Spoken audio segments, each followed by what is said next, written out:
All right, unmuted. All right. I will call this meeting to order. This is a meeting of the Glendale-River Hill School District Board, May 21st, 2025. Roll call. We'll start with Carmen Cronwell. Here. Chris Robinson. Here. Katie Avalos. Here. Daniel Bailey. Here. Carla Pennington Cross, that's me, is here. Everyone is present. You may stand at this time now to join in the Pledge of Allegiance if you wish.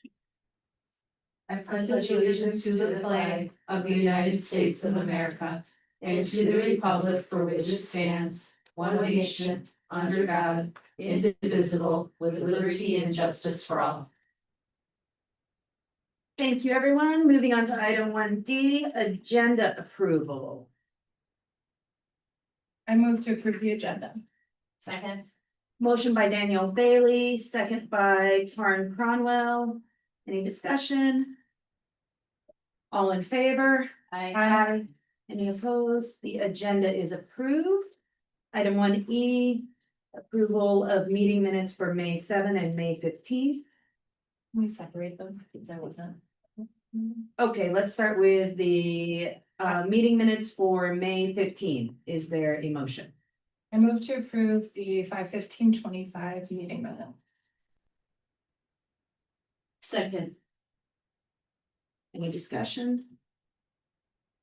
All right, motion by Daniel Bailey, second by Chris Robinson to approve the meeting minutes for May 15. All in favor? Aye. Any opposed? All right, those minutes are approved. Moving on to the May 7 meeting minutes. Is there a motion? I move to approve May 7 meeting minutes. I'll second. Any discussion? All right, there's a motion by Karen Cronwell, second by Katie Avalos to approve the minutes for the May 7 school board meeting. All in favor? Aye. Any opposed? I'm abstaining. All right, we have an I'm abstaining, so I wasn't there. Danielle Bailey abstains because she wasn't there. The motion carries. The minutes are approved. Meeting grounding, item 1F. Very, very brief and pragmatic today because we have a pragmatic motion-filled meeting today. I would encourage board members to take a deep breath. Bring yourselves here with all your practicality and wisdom, a sense of knowledge, confidence in ourselves and our administrators and our staff, and just get ready to rumble because we're going to try to push through all this. All right, moving on to item 2A, public comment. At this time, any visitor may speak on a non-agenda item. Yes. Anyone online? We have no one online. Okay, thank you.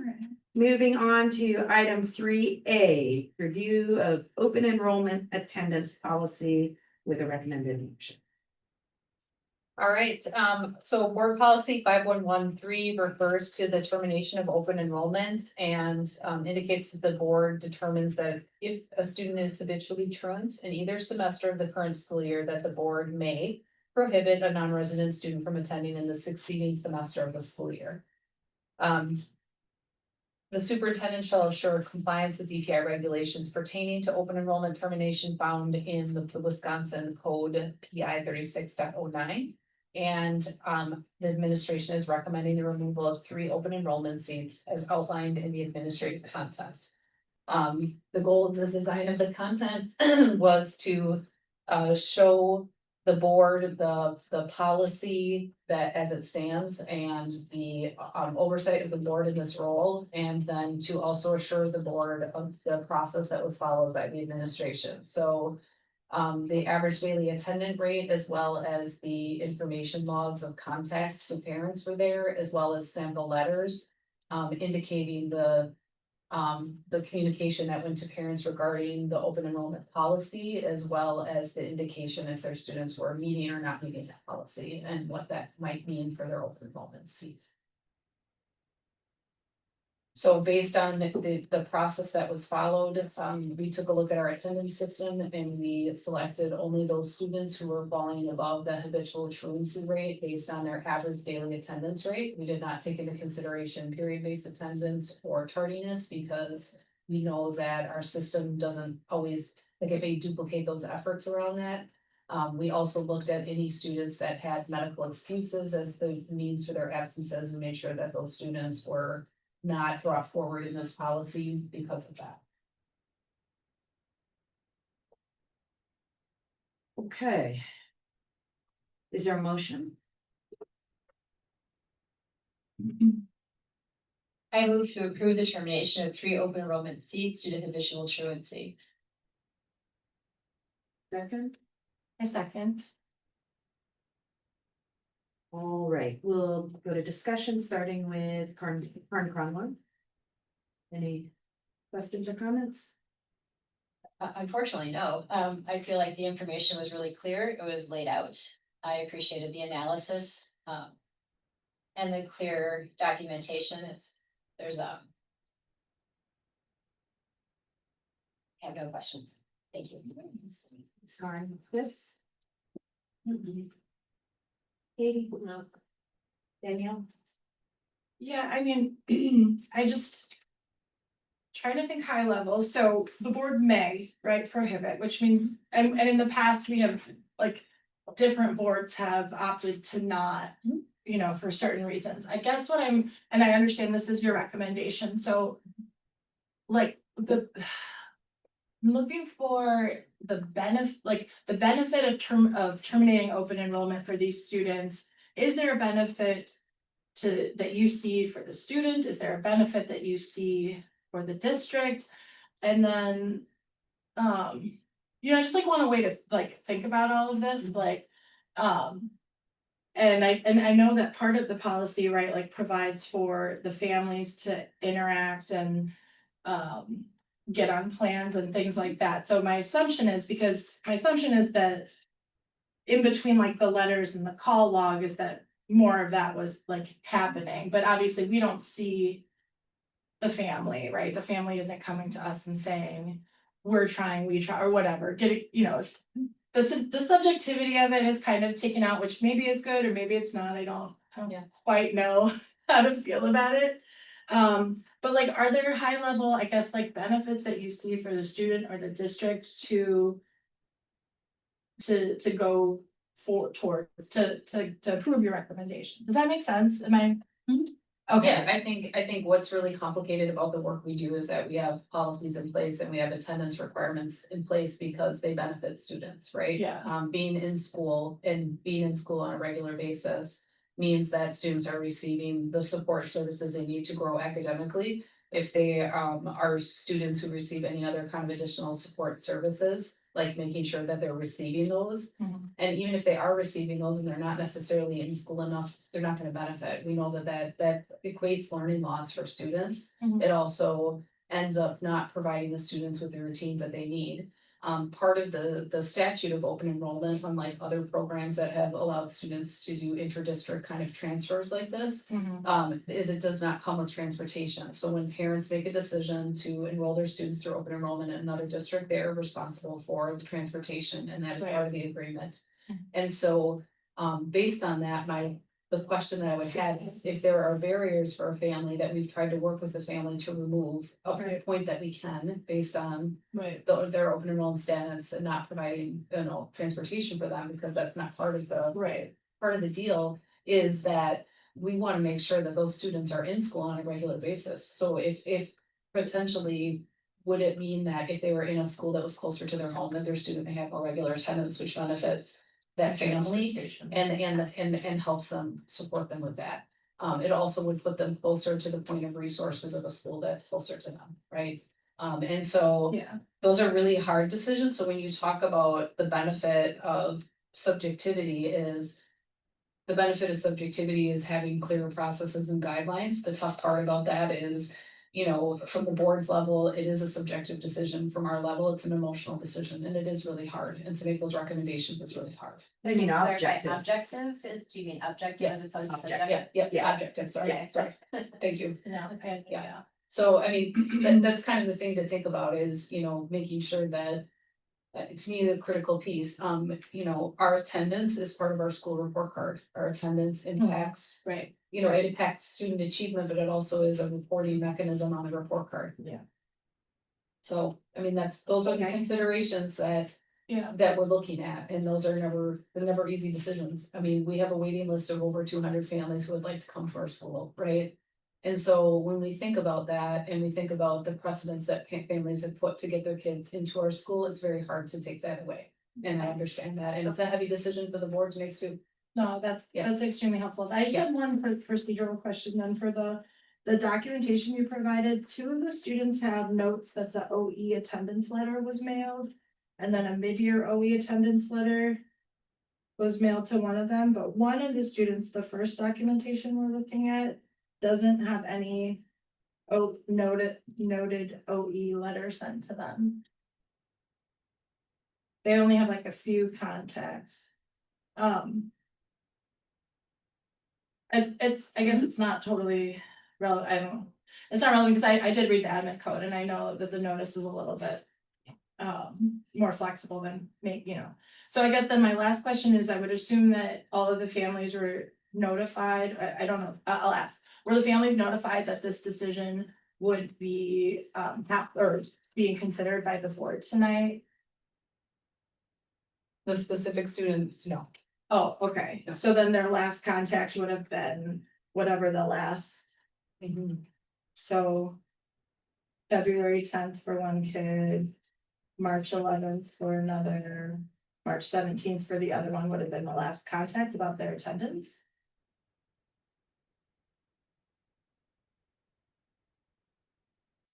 I gotta look at the dates on this. So mid-year letter went home to indicate to them that that would be in 210, that within that they had not, and so part of what we did is we sent home that mid-year letter and then looked to see whether we saw improvement. Okay, And we Okay.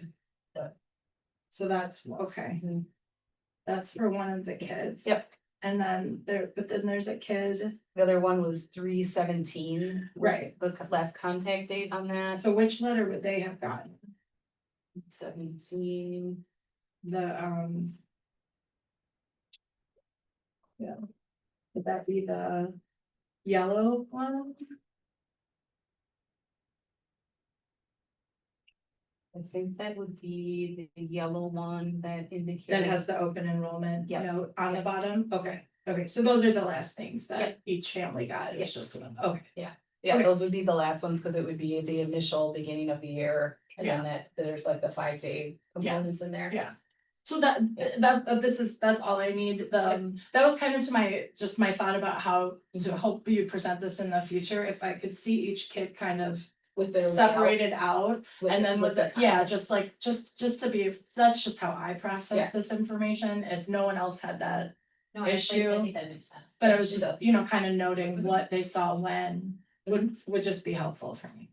And- Okay, Yeah, and those are the letters that we pull are the generated letters. Right. That generate out of our system and they're Right. mailed, and email. So one of the things that we can do is then just pull those single letters and lay them out based on the day and just date them so that you guys can see. what the Yeah. Context went through, and I'm happy to prepare it. I like identify it, because they're somewhat different, right, there's the part of the little bit, attendance yeah. letter, there's the one that notes open, right, so just kind of differentiating, and then then I would have asked those last few questions, okay, Got it. thank you. Yeah, what I hear you saying is that when you say mid-year letter, that's system generated per statute, right? That you're required to send out those letter notices. We send out a letter once a student has reached the 5-day threshold, and we Yeah. send out a letter once they've reached that 10-day threshold, and anybody who is nearing that threshold, we send out the mid-year letter as a way to kind of. Like, Right. emphasize that, and then what we're looking for is consistently looking for improvement in whether or not, is our notification or our touch points with that family and student helping to garner some results on improving attendance? Cause that's the Right. goal, is always just how do we continually work that up and see improvement? Yeah, I know this is hard, cause I'm sure this is hard for you. Because, and it's hard for me, because kids who are missing a lot of school are gonna be the most vulnerable kids, and it hurts to, letting go of the kid who needs us most, but if they're not coming to school, then we're not serving their needs. And they can't get transportation here, we can't afford to provide it, so it feels pretty clear to me. I appreciate the clarity of the information you brought. Yeah. And I do think about the remaining students and teachers. I think it's hard to be in a classroom with students who have high absenteeism rates. I think it's hard for teachers to manage that, try to bring learning back. I mean, it's very disruptive, right, of high absenteeism, so I get it. It's painful. It's just painful, but I appreciate you bringing this, Anna. Any more yes, Chris? I wonder about in the future, if we could let families know that we're considering this. And for them to be able to say something. Is that part of our policy? I don't That they know. can testify? It's in, I mean, Just just think they can of the appeal. comments from the. not here. Oh, they can't appeal? I think so. The admin. Yeah, they can no, appeal and they can ask us for the Yeah, attendance records that's- and yes. verify. And clarify. And or clarify, something. so if, for example, they thought that something was erroneous or that the absences hadn't been properly recorded, they have a window of time and we'll lay out all of those rights to them Mhm. in that In the communication. notice, yeah. Sitting here thinking. Yeah, it's part of the admin code. But I would add, as a family that was an open enrollment Yeah. family. The only reason you wouldn't be aware of the expectations would be if you didn't use all of the tools that were provided to you every year.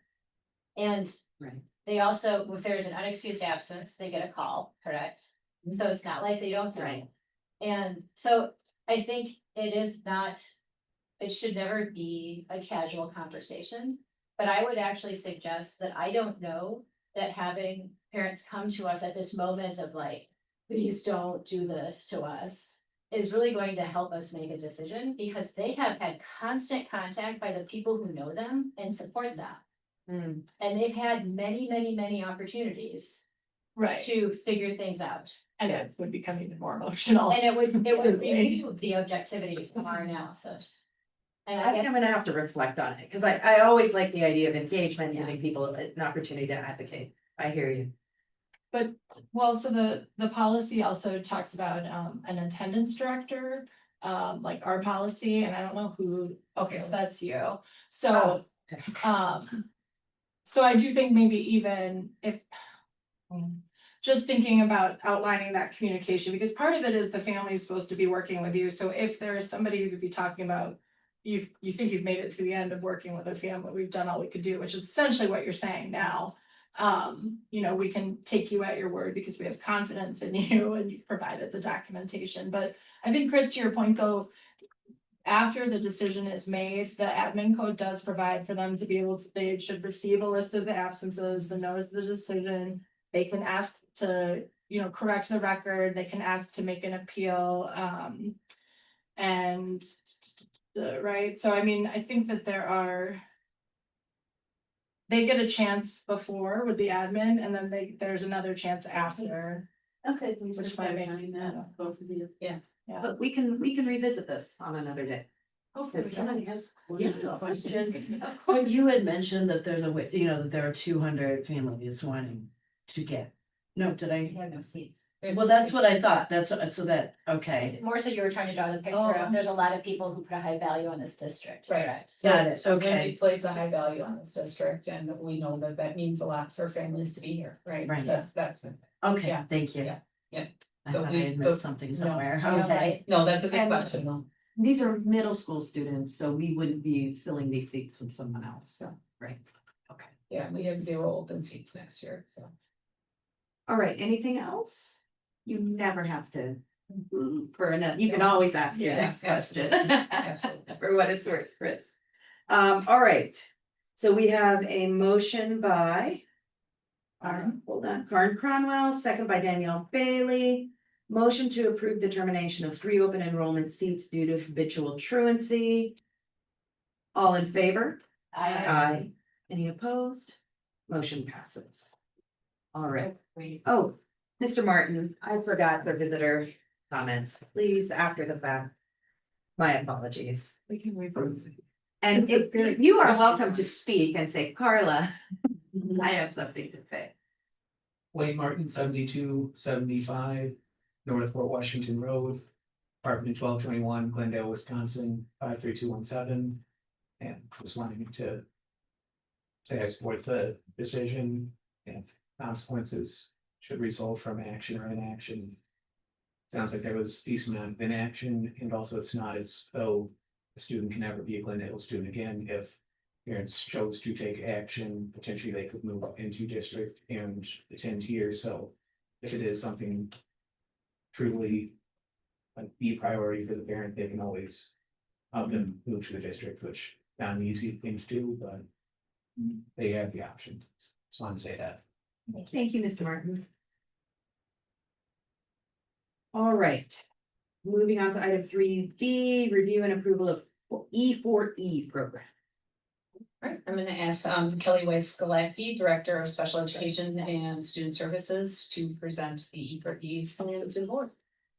Hi, everybody. Hello, Kelly. I'm bringing this E4E plan back. This was really prepared by your school counselors, both at Glen Hills and Parkway. And this was brought to you, boy, I want to say in November.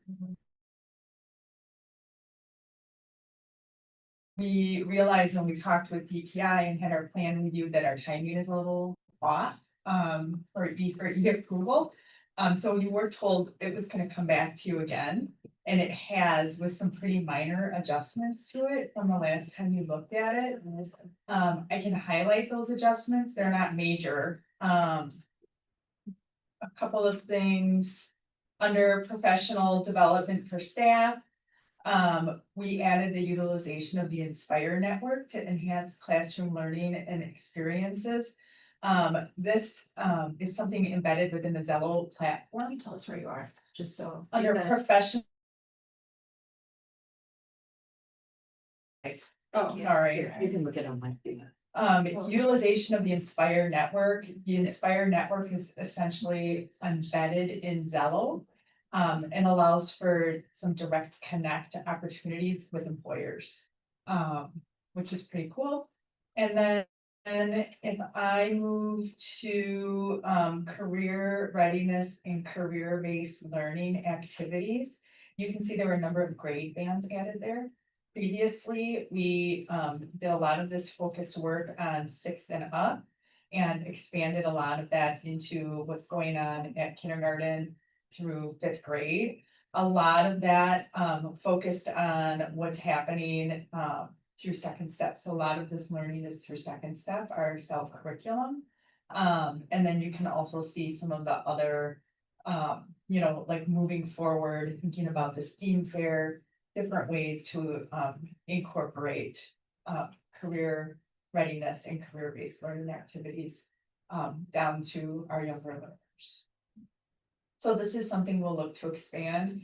Even at the last school board meeting, I was sitting, listening when they were talking about the human growth and development and bringing parents in, and a parent that delivers babies and thinking, well, there's an opportunity. And really what they do is they prepare this as they kind of survey what's happening in our buildings. A lot of this work is integrated. It is kind of a lot of work to capture it all. And I know we're missing pieces or haven't captured all that really is going on here. So those are really the big adjustments I'd like to point out to you. Otherwise, for the most part, it's the same as it looked when it came forward in November. Okay, let's start with a motion, if anyone.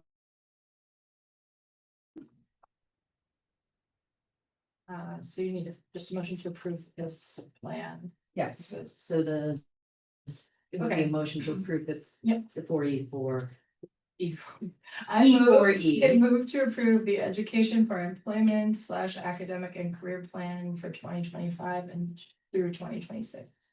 Second. All right, any discussion? We'll start with Chris. This looks wonderful, very, very comprehensive. They did a great job. And CISA one did ask, Carrie and Mary to come and present to our CISA one network, and they use this as a model design. So I'm really proud of it. They did great. Katie? Just thanks for bringing their work back to us. It's really impressive. If you could tell us that we remain impressed with them or tell them. I absolutely will. Thank you. Danielle? Yeah, I must have blipped because I was like, I didn't remember that we had done. So now I'm remembering, and I'm remembering the comments I had back then too. So yes, this is amazing. I almost wonder if like the Parkway Pride or the characteristics that are like constantly being taught might fall into some of what you want to highlight at the earlier levels. I agree. I think So- we're missing a lot. I mean, I think That's it's when a you said start, that's and just one of the and things see, that now that we have a really nice template, I think we can flush it out. always revisit and add to it for sure. I can't remember where I saw it, but you know, like around, I know last time my comments were around engaging with community caregivers. The thing when I look at this that I think about is like AI and ChatGPT. And I read something, whether it was in the policy that requires us to do this, that was like engaging community members about what they think this kind of education should look like. So I think I see a lot of like pulling them in to visit and share and be part of activities. And I think I saw that you have a committee, you're thinking about a committee down the line, right, around this? Yes, okay. and a little more I mean, it feels right now, a lot of the work was just touching base with Jen Clark and touching base with, you know, this Mhm. person and that person to try to fold people in. Yeah. And not necessarily like a formal committee, but Okay. probably. Well, and I just think about like, I mean, I just think that's such a hot topic that you might actually garner a lot of engagement around it, like, and it's, there's articles, you know, everywhere about like, what should education really be looking like with all of these new things coming out, and so I feel like that is a really good place to engage and get a pulse on, like, what our community, like, is this what it should still look like? I mean, this looks great, right? But it's like, how does it adapt? How will it change? So anyway, that's just my 2 cents. And how do we embed this work throughout I mean, Yeah. a lot of it is embedded, we just have to capture it and then Yeah. call it out and make sure teachers remember that they're That's what actually. this is. Yeah. Yeah. Things you don't notice. Yeah. Unconsciously succeeding. Right, Right. right. But then, yeah, just the adapting and thinking about the future and how we can capitalize on that. Yeah. Prepare. Anyway, thank you. Yeah. My 2 cents are always the same on this, which is I am so uncomfortable with calling something career-based learning for kindergarten and first grade. And I know it's just where this world right now is headed that I'm in, but I wanted to be a cowgirl until I was in 3rd grade. Like, I just liked the outfit and you know what I'm gonna say, right? I turned out okay. No, but you know what I mean? I find it, I struggle with it. I mean, I love this, I love the work you're doing, but just as a matter of philosophy, I struggle with the idea that we would define learning in terms of whether they're career based. It's like, it's so capitalist, like my worth is gonna be defined by the job I have and the income I generate. So it's still great. I know that STEAM fair is so cool. I love teaching kids to dream. The word career, I think, is what triggers me. You know what I mean? Just, Yep. I struggle, but I love the way that you guys are capturing this and framing it, and I know that, and I love what you're saying, that we're just reframing the learning that's already happening, and so I appreciate it, and I appreciate it coming up to us timely. Me That's too. super exciting. Me Yeah. too. I just noticed something. Sorry, your template is our old mission. Every child, every Yes, day. and I just had a. So could I make the caveat that is that like a thing you could change pretty easily in the draft? So do you What see on all the exactly are you pages, it talking about? says Glendale-River Hills, every child, every day, whatever it takes. That is our old, what do we say now? Oh, Well, yeah, it's it's not our Equity mission. growth connection. Yep, principles. it's fine, Yeah. that's no big deal to change. Is that okay? Yeah, and you know, Okay, I That's just a don't good want. catch. no. I agree, no, that's a really good catch. Thank you. Okay, Kern.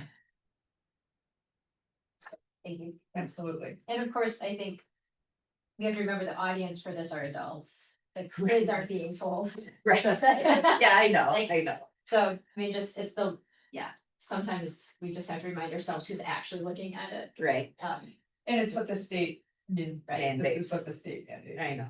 But no, you're right. But I am also glad that they are the ones who have to find this balance between exposing kids to careers and like not trying to pigeonhole them into a career and kindergarten. I'm glad that's not my job. Right. Any visitor comments? Okay, so we are on a motion to approve the E4E ACP for 25-26. Motion by Danielle, second by Chris. All in favor? Aye. Aye. Any opposed? We have officially adopted that E4E program. Thank you. All right. Moving on to, we have no items under part 4 of our agenda, which is empowered community strategic pillar. Moving on to section 5A, superintendent report. All right, I just want to give an update and an opportunity really to thank the Glendale-River Hills PTO, the school board, the administrative team, students and caregivers, because they knocked it out of the park for Teacher Appreciation Week. And it was a memorable experience for our educators. This was done through generous donations of time, materials, and purchased items for our teachers, and they were recognized in the following ways. So appreciative of the board's video message to our teacher. Our PTO sponsored several meals and snacks for our teachers. Our administrative team sponsored some cold sodas and inspirational coasters that they hand delivered to teachers and paraprofessionals in their spaces throughout the schools. We also had the PTO sponsored some really nice raffle items, which the teachers love because it's really exciting. And you can see from the pictures that I included in my report that the hype around teachers winning was super exciting for both kids and teachers. And so I know I had the opportunity, one of my auctioned items for the Spring Fling, the foundation was thanks a latte, having kids be my barista. And so I had students at Glen Hills and at Parkway who helped me like Keurig lattes by order. I used to think that was actually something I might want to do when I was done with education. I worked myself out of that as a dream job in retirement because it was really kind of stressful. But we delivered, they ran around and delivered stuff to their teachers and it was like super exciting for them. But it was also great because I was across the hallway from the 3rd grade when they announced Dr. Rodriguez as the winner of her gift card. And the kids went absolutely wild. And I was like, I've never heard anybody just like get so excited for somebody else winning something, but it was amazing. They were all into it. And I think it's just like, there's good energy in the building. So thanks to all of our helpers and parents who stepped up and acknowledged our teachers in different ways and the notes that I know students provided to teachers and just the love that they were shown that week. So it was a great celebration. Thank you. Yes. Any questions or comments from any board members? Appreciate the update. All right. And yeah, I can. that's like their joy right there. with Yeah, that nice I heard friends. Yeah. Miss McLean won something? Yep, Right? yep, she Okay. won the Goody Gourmet gift box Oh, and nice. Nice. I think Is that when a giant piece of cake? I think there was an ice cream I at don't bar, think and that- so that was the PTO put on. Yeah, Great. Nice. I think that the teachers can match student energy when they're filled with that much sugar. I don't know if it's like it's a state strategy. It's like we were like obese, but I think I come down after that. Great for the website. Yeah. Yeah, awesome, thank you. All right. Thanks, Anna. Moving on to 5B, determination of delegates and reps. So I think we just need to talk this through. I think everyone is pretty much willing to carry on, except I think we want to split foundation and PTO, right? And I just want to point out to everybody that adding PTO was my idea.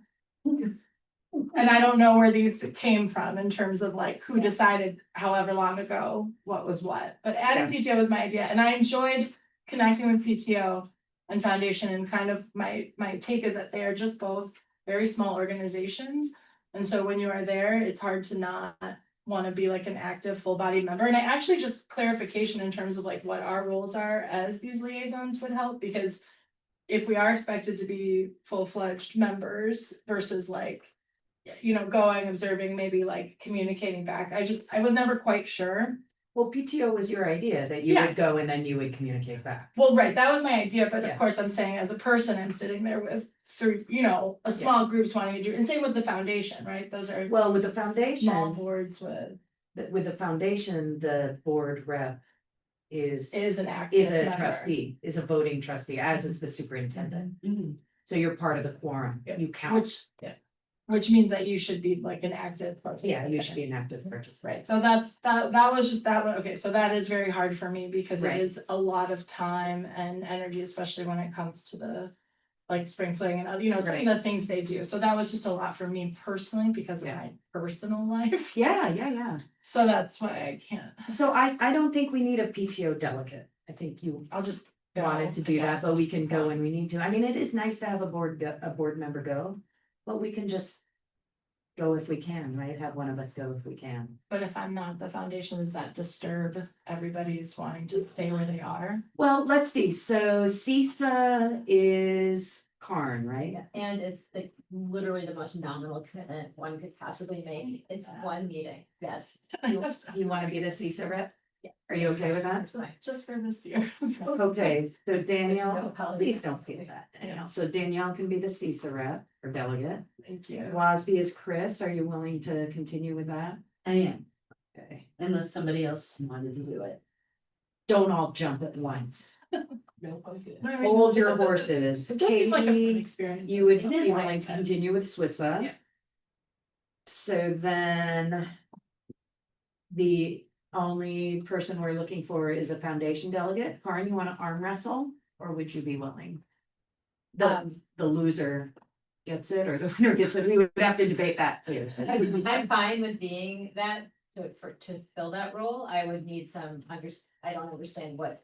Then commitment is, right, They Once meet a month. once a month, they meet once a month and Thursday evenings, right? yeah, and it's Right. usually like back to back with PTO. and often virtual. And yeah, I think and it's really just attending the meetings, they review some like grants or requests that they get and approve. I think the push where I tried to support where I could is like the spring fling, which almost didn't happen this year because there's like 3 of them. And there were, you know, life was happening for Yeah. a couple, so the spring fling then is kind of a bigger, there might be more meetings or more. And also they do the fun run, and there might be a little bit more around that, like another meeting or 2 or. The primary critical technical role is that if you're the delegate, you're an automatic trustee. So you're part of the quorum, leadership quorum, and you have a vote, Sure. just as Anna does as the superintendent. So typically voting would be around those teacher grants. Grants. Yeah.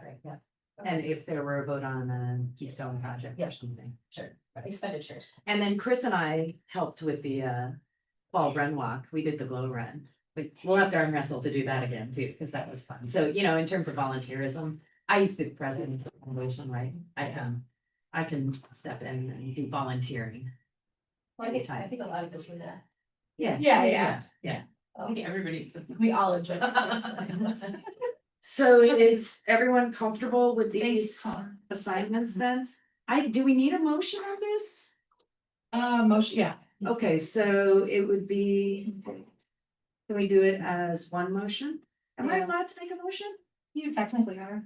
Should I just do it since I have it all written down, or does someone else want Go to? for it. So I'll have to make a motion to approve Danielle Bailey as the CISA 1 delegate, Chris Robinson as the WASB delegate, Katie Avalos as the Swissa delegate, and Karen Cronwell as the foundation delegate / board trustee. Second. All right, so. I'm gonna say Danielle. You go for it. And That was pretty Danielle, close. I think Danielle, that's- who got it? I think that is. We agree, okay. It's like, give me the season one. Okay, so Carla, in a rare moves. Danielle Bailey seconds, all in favor? Aye. Aye. Thanks. All right, awesome. Is that gross? Thank you everyone for stepping up. I appreciate it. Stepping down in my shoes. And also, I just want to say, I have really enjoyed the updates that I've gotten from each of you about the work that's happening. It's been very vibrant this year. And even though it's just little touches through the year, it's been really effective in keeping me grounded on what's happening in the associations and how they serve the work we do. So thank you. Okay, 5C, German teacher agreement. All right. All right, so this should be one that you're fairly familiar with. It is a cooperative or joint purchase with Nicolay High School in terms of our German teacher contract, and it requires approval by the board. Nicolay's board has already approved this, and so now we're on the end of approving it. It is our contract and shared service agreement for the German teacher that we share with Nicolay right here. I move to approve the the shared agreement for the German teacher. Second. I move, well, it's just this German teacher, which I think is, I move to approve the shared service agreement with Nicolay High School for the German teacher position at Glen. Second that. There we go. So it's Danielle, Sam, Chrono. Okay. Discussion, who are we on? Katie? You on Katie? I'll just say I'm really glad we're keeping him. Danielle? Nothing. So, This is just a continuation of a long-term agreement between the high school and us. The percentage payments haven't changed, everything's the same, right? Yep. Okay, Karin? We're good. Chris? I think this is one of the things that I just repeated. But that was continuing it. All right, I'm gonna write this public comment. Thank you. Thank you. I heard whispers. Okay, let me write this in high school. All right. I'm keeping my little log. Motion is to approve the shared services agreement with Nicolay High School for German teacher at Glen Hills. Motion is by Danielle, second by Karen Cronwell. All in favor? Aye. Any opposed? Oh, I meant to say I, but I was trying to think of how to say I in German. Da. I don't know. Da. Da, let's do it. Da. All in favor? Da. Watch me be so wrong. That's terrifying. Don't look at this. All I know is alles klar. It's cool. It's cool. Motion carries. Okay. Thank you, Sorry. Mr. Wagner, Herr Wagner. All right, moving on to 5D, staffing changes, and we're gonna work through 5 items, Okay. sub-items. All right. All right, so it's that time of the year when we're gonna start seeing staffing changes come through. And the first staffing change that I'm recommending this evening is the board's authority to create new positions, and it's recommended that the board approve the creation of a technology coordinator position. And this role would support organizational, educational technology needs that were identified in our tech audit. So the tech coordinator position is listed, the job description is there. I know there was some initial questions about the work with students that came forward on that job. Anyone who works in school technology is gonna have some sort of contact with students, but it wouldn't be direct work with students unless we would get to a point where we may have some students who are helping with repairs if they're being trained in that area, right? So that could be a goal of having somebody here full-time. So that kind of lays that out in terms of looking at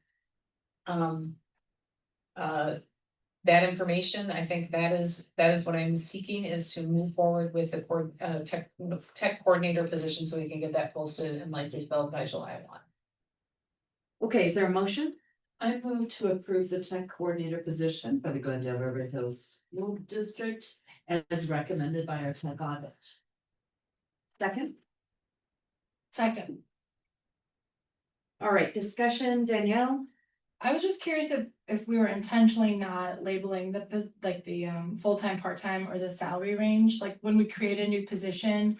I wonder if, like, for transparency's sake, if there's an argument against it, totally open to hearing that, but I feel like for public record, it would make sense to identify, you know, it's full-time, this is the salary range, just, I don't know if that's a right inclination or wrong, but I know you gave me that information already, so. But that was my question as well, so. Yeah, I can say it's a full-time position, the salary range, based on comparables in the area would be between 70 and 85,000 based on, years of experience and. You know, years of school Okay. experience, so Okay. that's the tech rate for the type of step work we're seeing. There's kind of a wide range, some people have more of a director admin role in it, and what we're looking for is somebody to handle. Level 1 technology needs as well as like 1.5 to 2, and then we will be still contracting with. Source 1 as an ability to handle more of the infrastructure work that's more, you know, behind the scenes.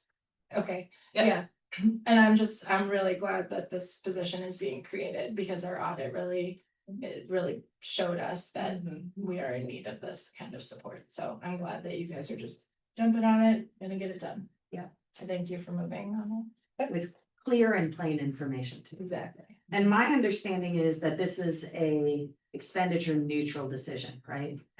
At worst, or pretty close, Very close. because this is gonna replace that monthly contract we had, which was a very, very high cost contract Right. for doing this work. Yeah, there's kind of two components to this, so we looked at the, so we had one contractor that was doing like level 1, 2, and 3 work before. Right now we're working with a company that's doing that high level 2 and 3 work for us, and then we have a level 1 contractor that's only here part-time.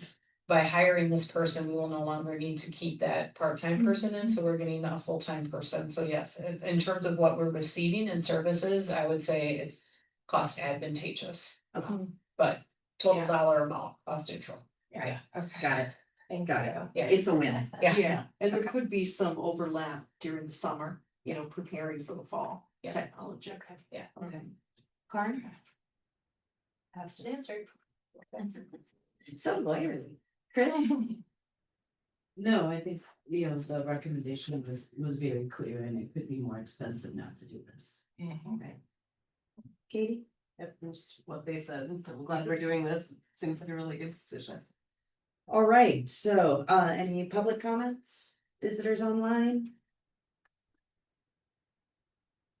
All right, we are looking at a motion to approve a tech coordinator position as recommended by the tech audit and in keeping with the job description that is attached in the agenda. Motion was by Chris Robinson, second by Danielle Bailey. All in favor? Aye. Any opposed? Motion carries. Next. All right, so the next item is in conjunction with board policy 3140, which indicates the board needs to receive the resignation and approve the resignation of any teaching staff. So we have a motion to approve we have the recommendation to approve the resignation of second grade teacher Rocio Blanco. And and so that is our next item that is up for consideration. Is there a motion? I move to approve the resignation of second grade teacher Lucia Blanco. Second. Any discussion? So she was Polly's teacher and she was amazing. So sad to see her go. Wishing her the best. Any other comments from visitors or board members? All right, motion by Danielle Bailey, second by Chris Robinson to approve the resignation of second grade teacher Rocio Blanco. Mhm. All in favor? Aye. Any opposed? Motion carries. Next. All right, so the next recommendation from the administration would be that technically the superintendent can act on behalf of the board to accept resignation of support staff, but in full transparency, it's been my practice to bring that forward to you so you can start to see how those things align, and that helps you with your fiscal understanding of positions. So I am recommending that you approve or accept the resignation of Lisa Freeberg, who is the Parkway Special Education paraprofessional. Is there a motion? I move to accept the resignation of the Parkway paraprofessional Lisa Freeberg.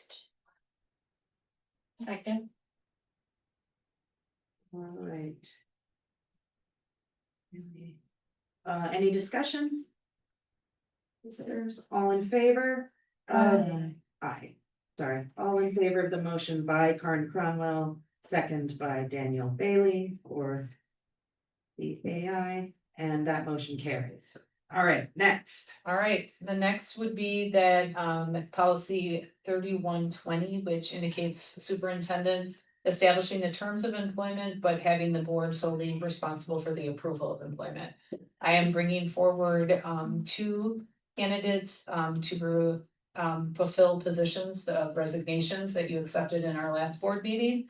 So it would be the motion to approve the hiring of Monique Jome as a special education teacher at Glen Hills.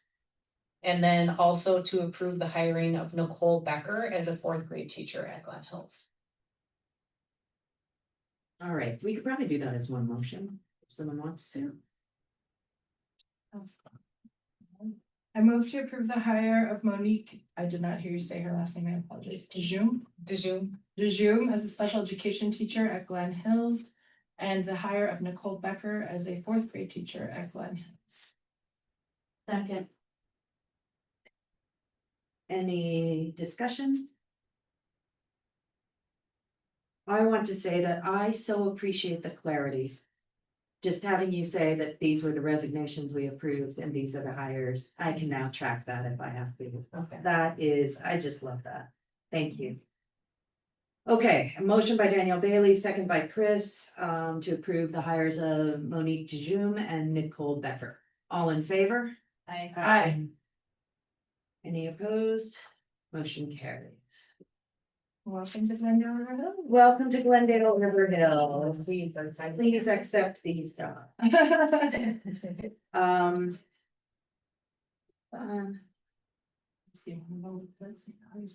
Where are we?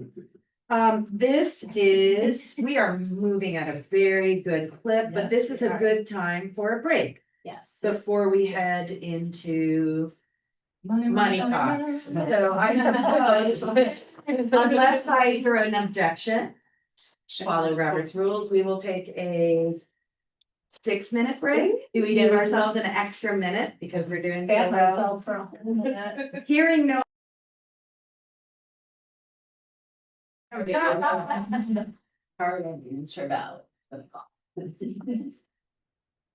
right, are we back in session? Moving on to item 6A, we are out of recess now. We are on to revenues, expenditures and payroll for April 2025. Fiscal year 25 revenues and expenses by fund, that report is attached, link there. Also, I put together the chart. I added a couple of columns so that we can see what was budgeted in each of those funds for the revenues. For the expenses, so we compare that with there. That information is also on the revenues and expenses by fund.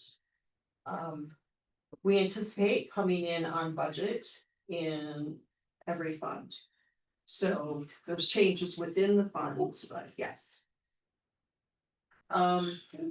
Fiscal year 25, April 2025 accounts payable disbursement checks.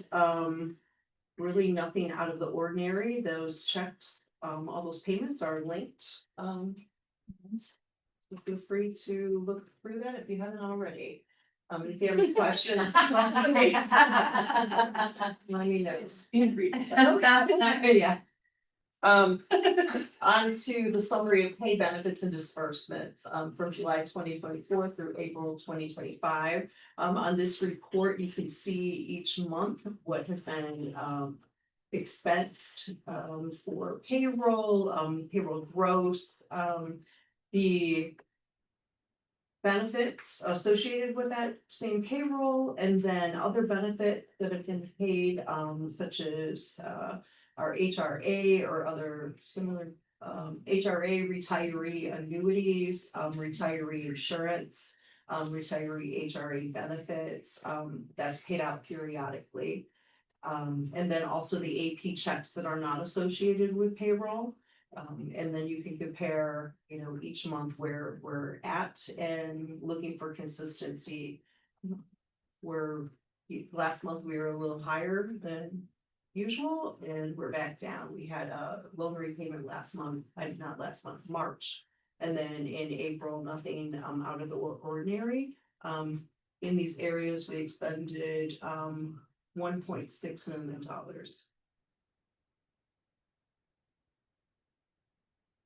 And then on the April 30th, 2025 bank balances, altogether, we had a balance, ending balance of $8,430,629.43. The majority of our revenues are from property taxes, and I believe April was our last tax payment until August. And we receive very limited aid. What aid we do receive throughout the year, the majority of it has been offset by them taking payments for the vouchers, private school vouchers, right, that we owe.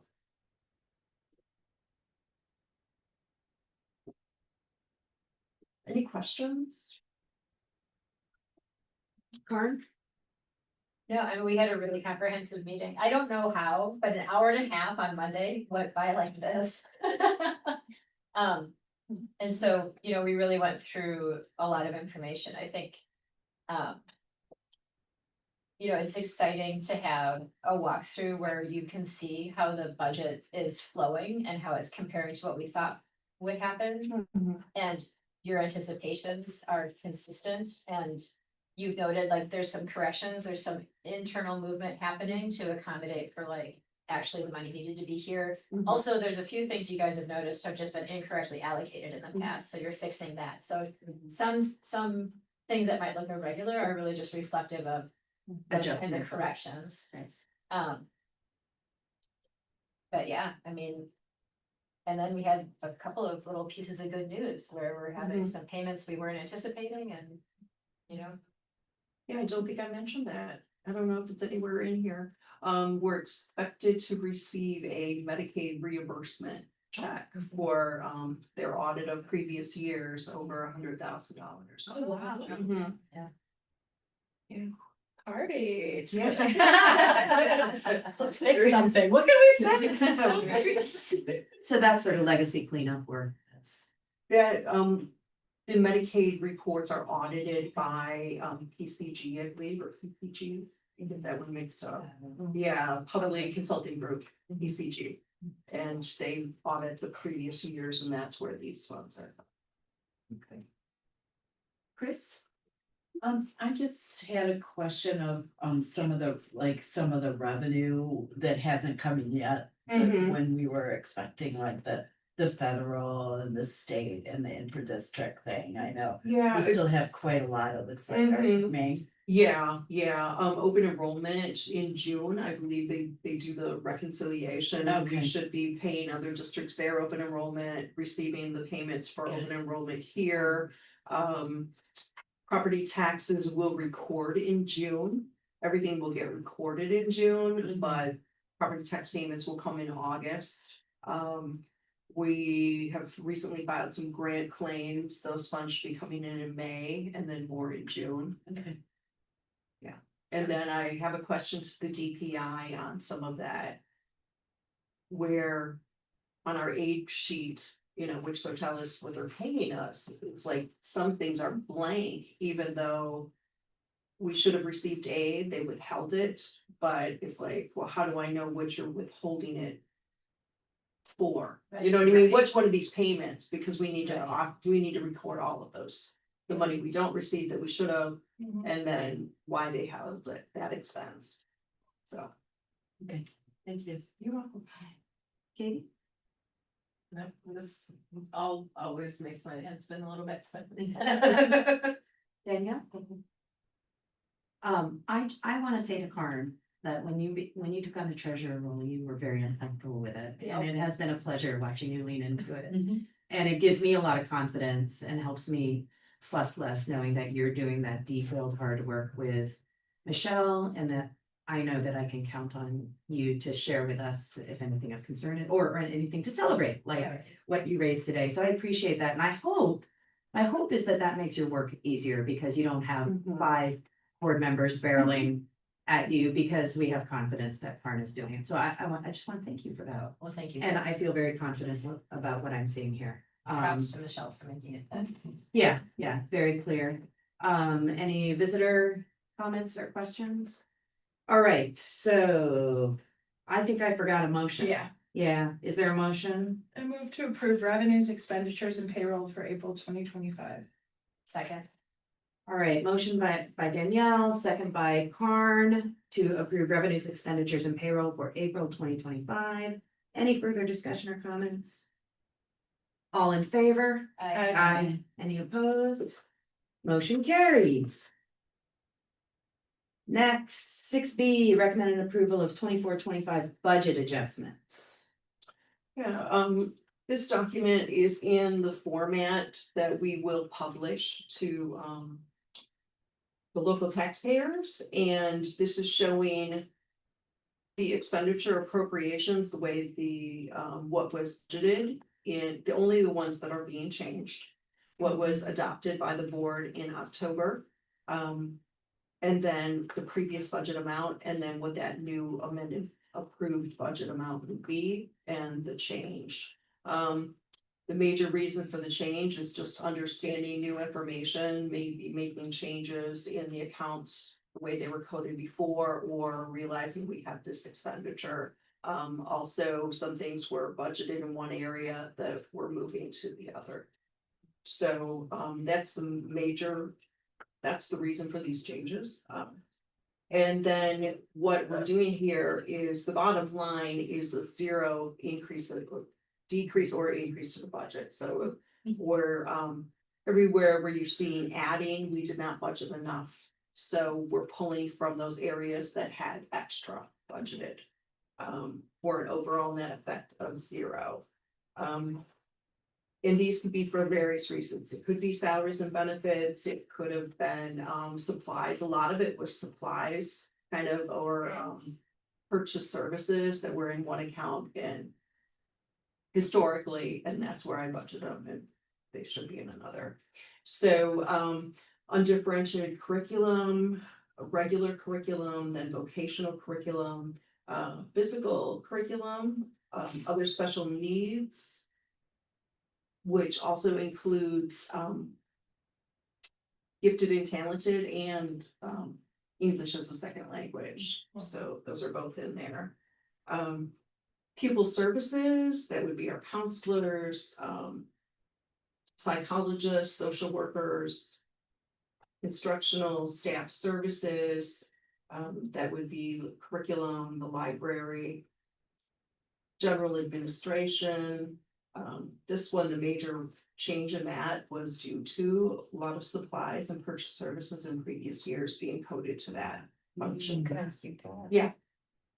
So I know there was talk approximately about a year ago about the utilization of credit cards as being the primary way in which items were purchased. And now that a lot of those items are now going through our Skyward system and are linked, what do you call it, the online catalog? Oh, e-commerce. The e-commerce, that everything is being routed, so it's appropriately coded. So before it was generally being like put into one lump, because that's where it was being built to, where now it's being appropriately coded, and so that's why you're seeing that shift in that area. So the cleanup around that is reflected in this, if that makes sense. Yes, it Okay. does. Okay. And then school general administration, we just talked about that, school building administration, business administration. Wanna let you know too, in the business administration, it's the fiscal financial services, it's facilities, indoors and outdoor facility, transportation, all of those things, so a lot of contracts, utilities, those things. Then central services, that was mainly a move from there to the 290,000 function on that. Insurance and judgments. Insurance had been under budgeted slightly. Debt services with the district using a line of credit this year, and we had the $6 million state trust fund loan. Those two things combined helped us decrease the amount of interest that we were paying on loans as opposed to in the past taking out, a large tax anticipation note and then paying it off in two chunks. Got it. Quite a bit of interest. So with there now are leases and interest on the line of credit. The majority of that is lease payments. Other support services, these are the 290,000. Also in here are payments for retirees for their health insurance, their HRAs, those things are in here. And then also I think there's a couple of annuities that get paid out. And then interfund transfers, I anticipate, and even though Fund 27 is going to be on budget, the revenues are coming in lower than what were budgeted, so that's gonna require a larger transfer. So that's what that piece is there. And then instructional service payments, the majority of this is for open enrollment students. And the payments that we levy for vouchers. Oh, Sorry, sorry, special needs scholarships. okay, that's the money that's the number that you kind of come to at the end of the year, we pay out, so that includes that, and then it includes money we send out for folks who open and roll out. Yes. And also money we would get in for, right, like, No, the money in would be a revenue. oh, okay, Yeah, sorry, that's sorry, okay. sorry. Oh, that's And then, okay, sorry, okay, I'll wait till you, I don't know. All done? all done. Okay, so question, in terms of what the motion should be, are we being asked to adopt this document, this notice, or to adopt? What should that, are we moving to approve the adjustments to the budget? Yes. Or are we moving to approve this notice? The adjustments. Okay, all right. Would And then someone we'll like to make publish that this. motion? I move to approve the adjustments to the 24-25 budget as presented. Second. Second. All right, discussion. We'll just start with Danielle, because you Yeah. seem like you're in it. Well, I just was asking, thank you for clarifying some of what these line items are, what was central services? Central services, the telephone could be recorded there. In the past, technology was recorded there. Oh, okay.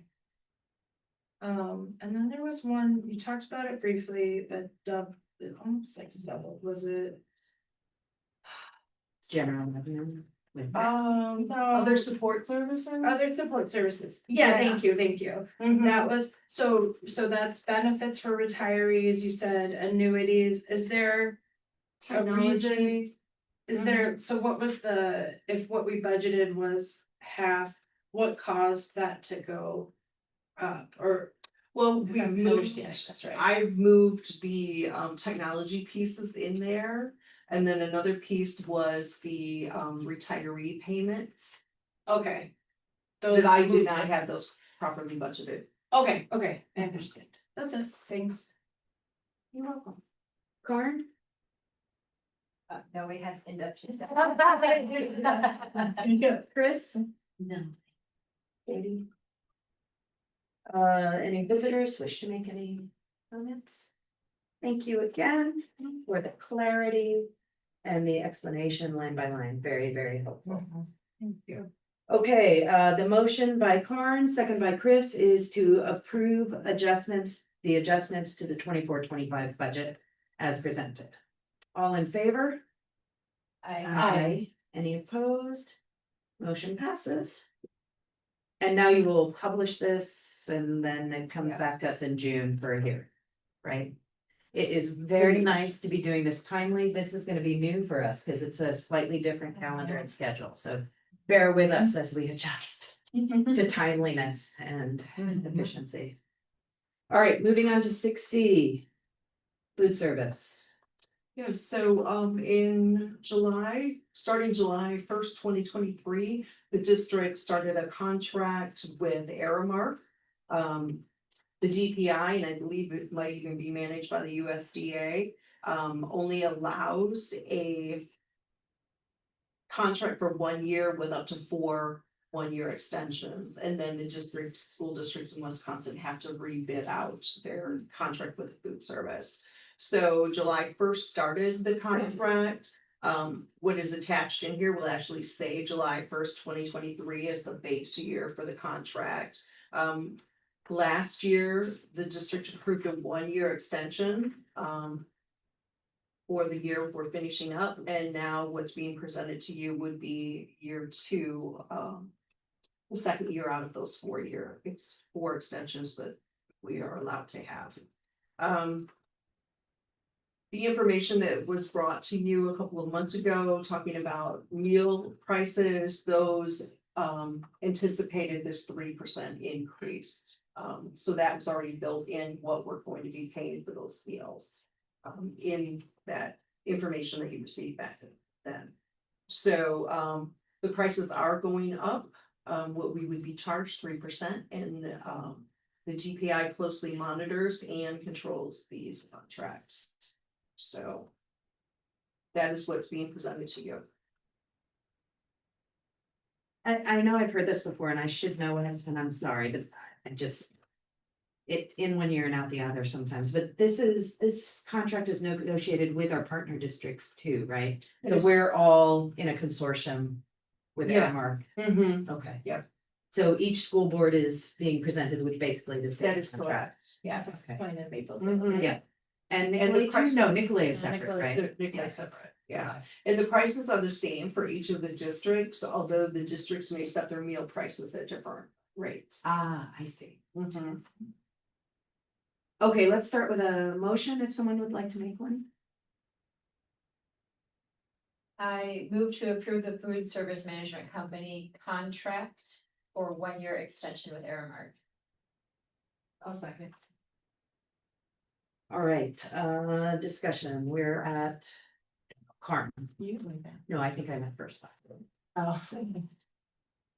So thank you for clarifying that, everything is the same between districts. I think the other thing we had talked about is there's.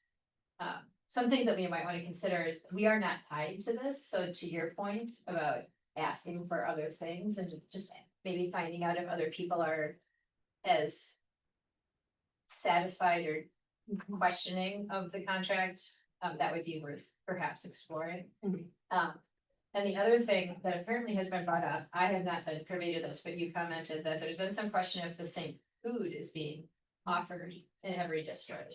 So I asked about that. taking a look to see if the menus are comparable and if the quality is comparable. They're pretty much identical. Okay, They just switch like days. Yeah. so that's Beef tachos for everyone. Beef tachos? Yeah. Oh, is that where they open a bag and? Tater No, tots. it's tater tots. With like. Those are nuts. wacky, you're talking about wacky. Sorry, I got you off track. Go on, Corinne. That's a different thing.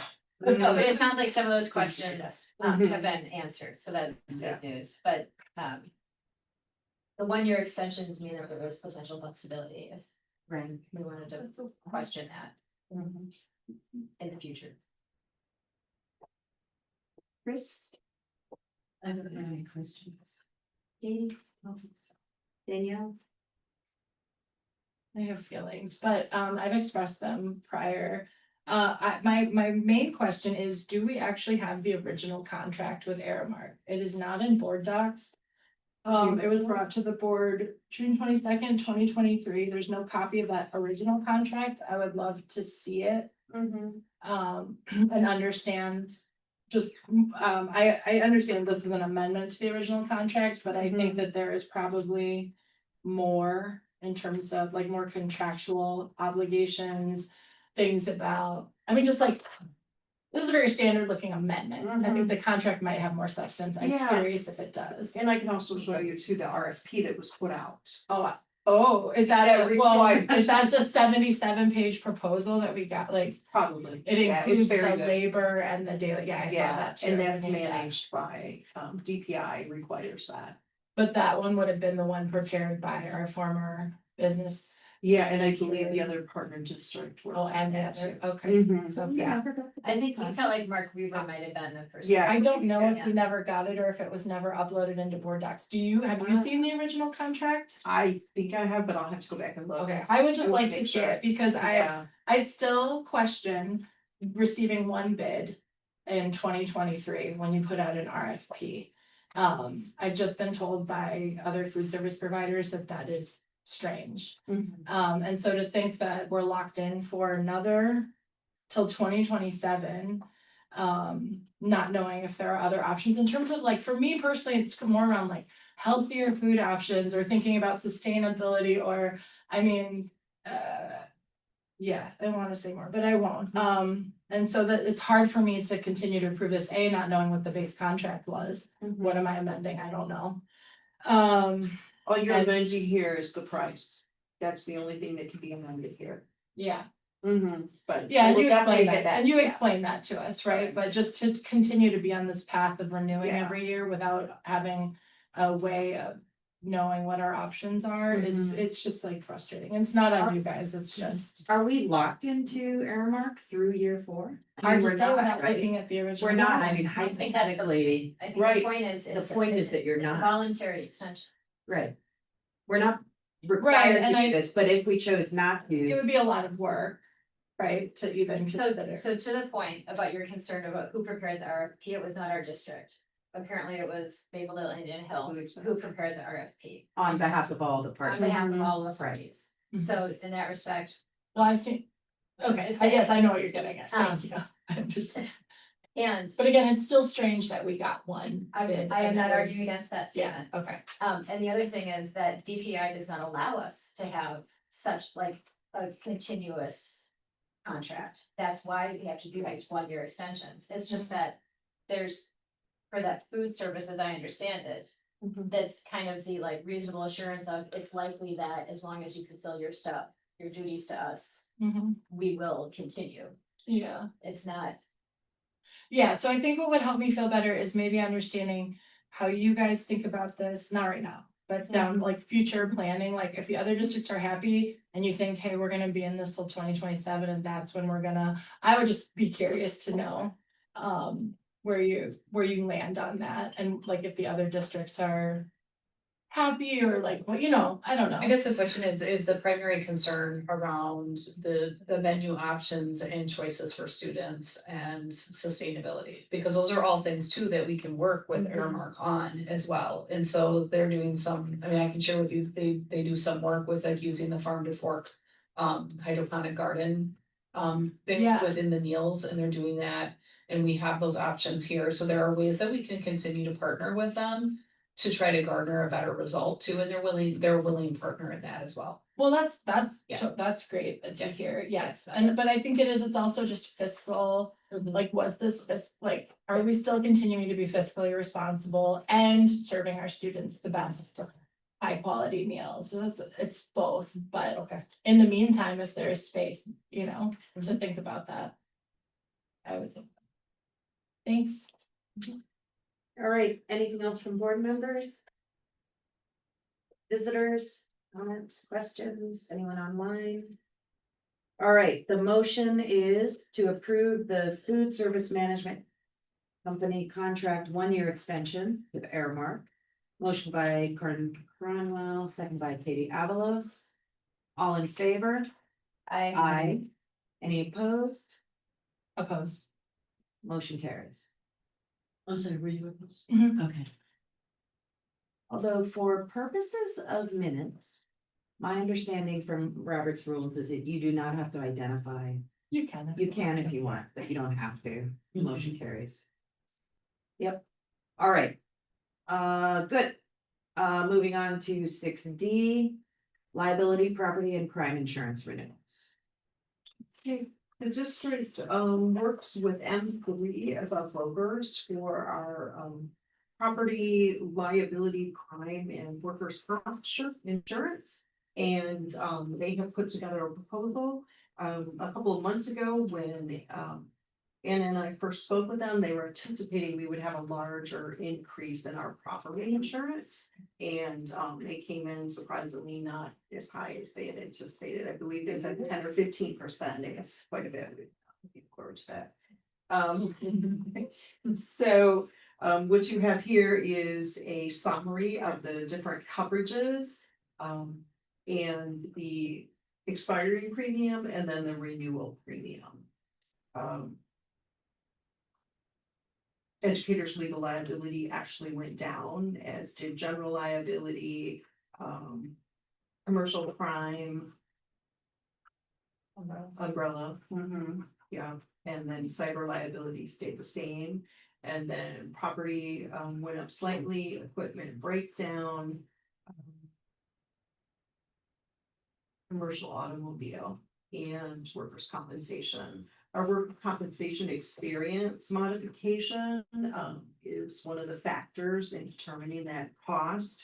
And that increased from 1.27 to 1.33. We really want to be under 1. Oh, interesting.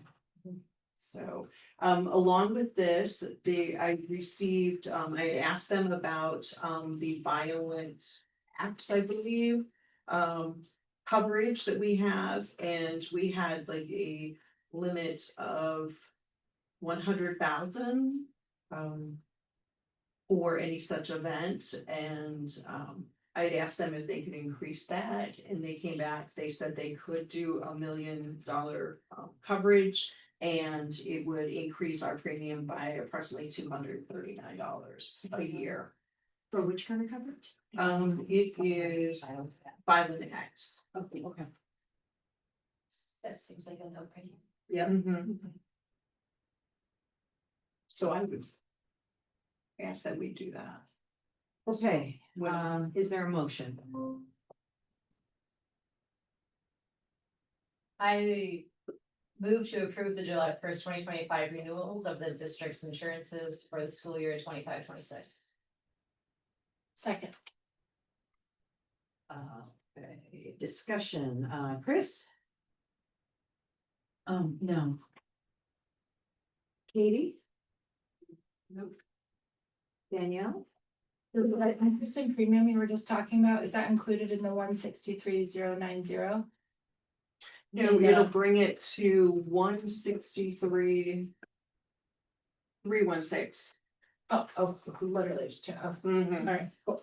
Just wanted to make sure. Thanks. You're welcome.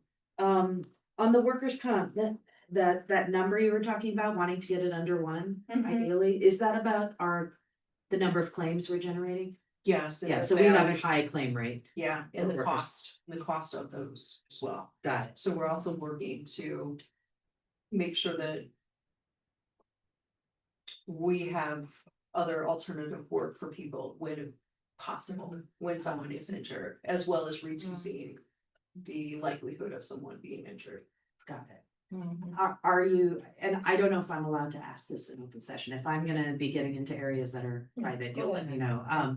Do you have a sense of whether this is because of a couple outlier claims, or is it just like a general high level of claims? Yeah, Claims it's- practice. It covers, I believe, a 3-year period. So it's a So, rolling habit. Yeah, and there's actually, a large claim that was still on here for this renewal that will be dropping off for the next renewal, but new claims may, continue. Okay, and then, with the coverages, with the slight increases or, the changes in premiums, the coverages, deductibles, everything's staying the same. Other than what you mentioned about the extra, That is correct. no catastrophic changes where our deductibles are down $10,000. The insurance companies did increase the deductibles on wind damage. Oh, interesting. Mhm. We're gonna start seeing more changes like that, aren't we? Yeah. With climate change and Yeah. more aggressive. Yeah. weather.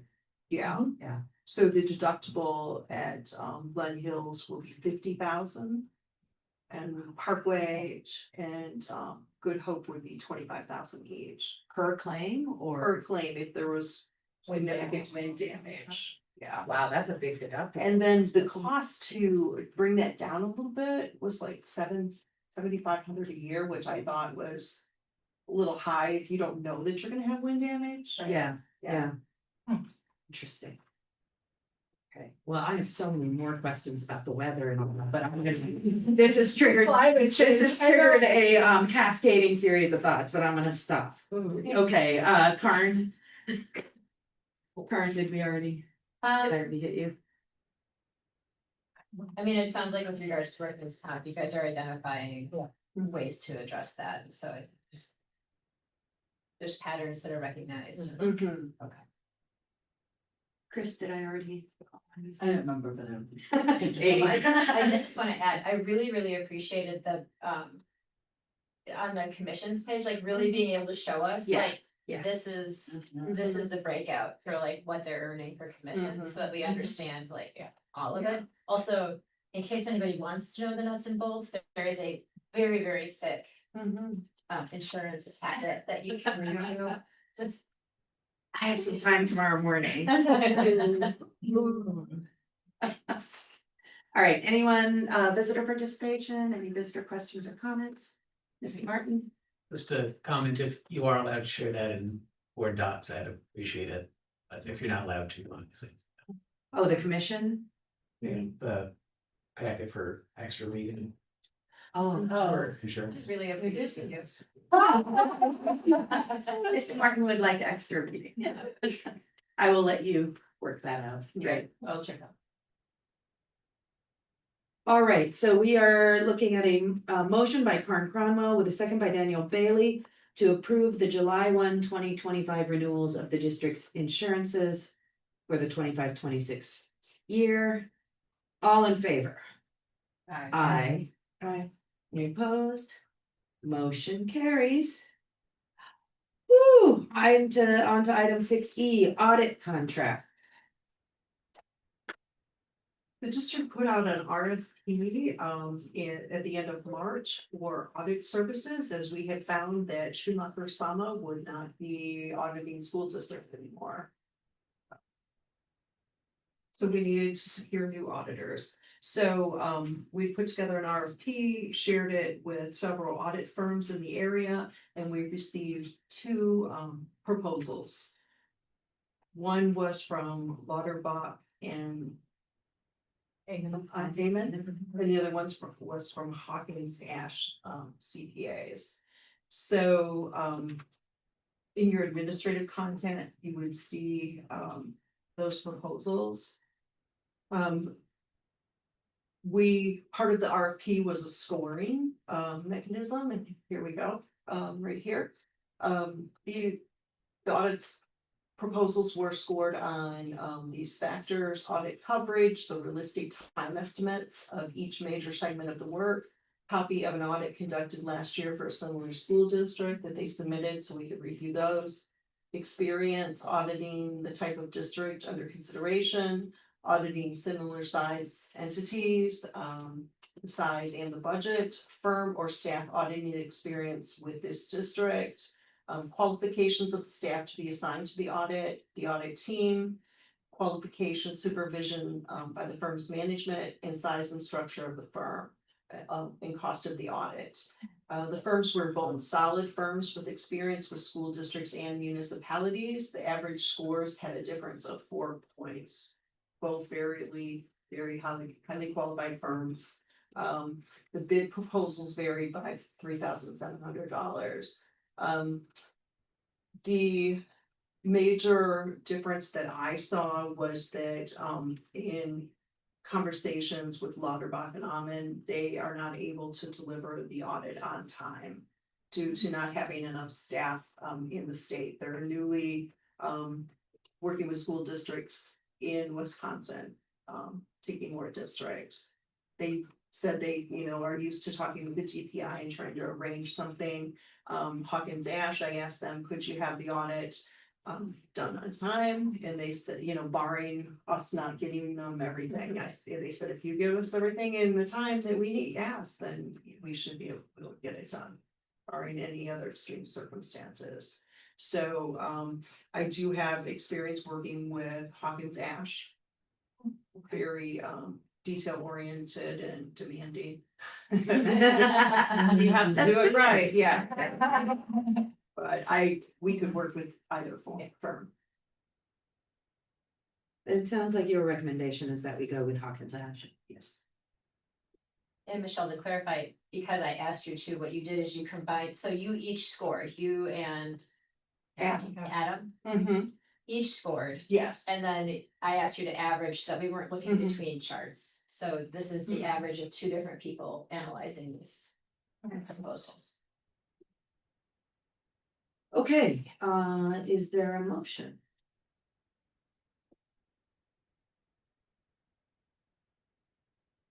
Yeah, there is. If I I move to approve an audit contract with Hawkins Ash for the 24, 25, 26.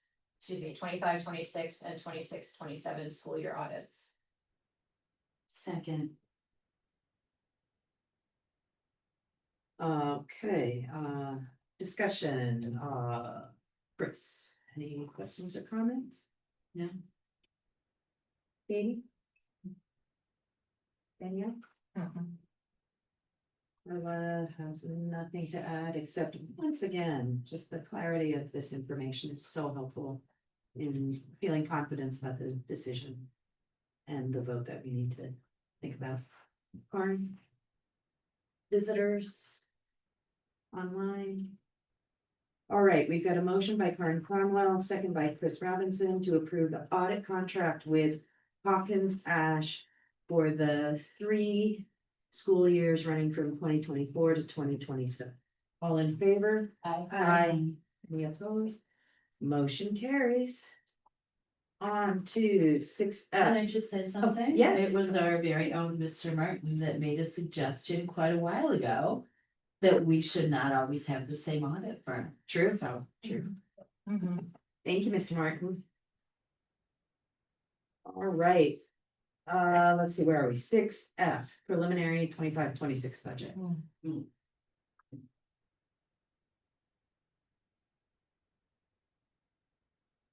Yeah, so, we have a packet here. The preliminary budget 25-26. This will be, Sorry, I'm not laughing at you. that's okay, no. I was humming to myself. Um, the process would be for the board to accept this, approve this budget to go to, the local property taxpayers in June for a budget hearing. Budget assumptions are September FTE of 960, and that's going up a little bit from the September. One of the main reasons going up, we're estimating enrollment to be steady, but with fewer open enrolled students. So the students here would be district residents, which would increase our student count. We had several, I think 12 maybe, open enrolled in students in 8th grade that are leaving. So as new students come in and we don't have seats for open enrollment, those are filled by resident students. Increases our FTE. Per pupil increase in the revenue limit, $325, per pupil categorical aid, $742. As we don't, the state has not adopted the biennial budget yet. Federal grants, no change, currently increase in lease agreements at Good Hope, those are in Fund 80. And then no change budgeted in the percentage of categorical aid, although there is talk at the state level that that could increase, but that is not factored into this budget. Wisely so. Yeah. The budget and adoption format is linked in, but this right here is a visual out of the Baird budget model showing those major factors. This is the general fund. Showing that September membership, if you look all the way to the far column, that's the 25-26 budget year that we're talking about. With the FTE, the increase, per pupil categorical aid, payment in Fund 10, and then estimating that our TIF out or equalized valuation growth would be 3%. And then this budget would have Fund 10 revenues of $19,158,345 and expenditures of $19,439,811 for a deficit of $281,466. We would hope we could resolve that as time goes by, maybe with our student counts and categorical aid there. So can you scroll back up? Here? Yeah, Yeah. yeah. We currently have a fund balance and we would anticipate we would still have a fund balance of $5,646,319. That would be for future years. And that fund balance of 29.05 is intentional to have that. The majority of that is that state trust fund loan. And then the total school-based tax levy would be $16,130,597. And one of the reasons for that, this current year, the tax levy was $18,468,220. We'll have $1.58 million lower levy because of that operational referendum piece falling off. And then this year, state equalization aid is approximately $112,000. It's forecasted to be approximately 1.5 million.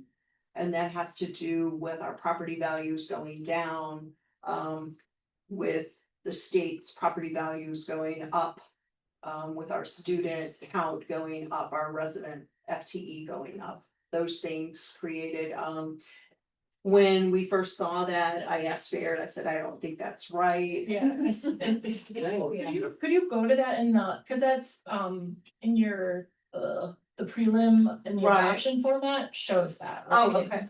No, I don't think it's in there, but It, well. oh, the aid, yes, Yeah, yes. it Can is, you and click I on was that? like, what? Yeah, thank you. Which line item? Right. So it's It doesn't always work. It's the 600. the bottom. Yeah. So. Oh, I I like found that, and I was like, that seems It's a- so, I just, Yeah. can you just say what you said kind of once, I wanna just, You wanna hear it again? I wanna, yeah, I just, cause that was one of my questions. Yeah, okay, so it's kind of like a perfect storm, with the FTE, our residents, students, Yeah. going up. And then property values going down, but the state's going up, the majority of the state, that makes us a little less, property have values property values a little lower than what the state averages. And then, a piece of it There you also go. could be, oh, thank you, could be, with the charter schools, but all of those things together. Mainly the valuation and the FTE are causing our aid to go up significantly. And as I was saying, I didn't think that was accurate. So yeah, our Baird, right. Yes, yeah, because I'm like, that doesn't, yeah, there's something Is it wrong there. possible that could change? Are there factors that are not stable that might change, or that you can pretty much rely on that? The state budget could change it slightly because of the formula. The biennial budget could change Okay. factors in the formula, and then also as other states, other school districts spending in the state affects, it's all one pot, so. Yeah, okay, Right. You know, that could affect that too, but okay. they don't believe it'd be significant. So Baird looked at it, they reworked it, I reworked it, and yeah, this is what it is, so. Yeah. Right, so what you see here, the far right column is the budget.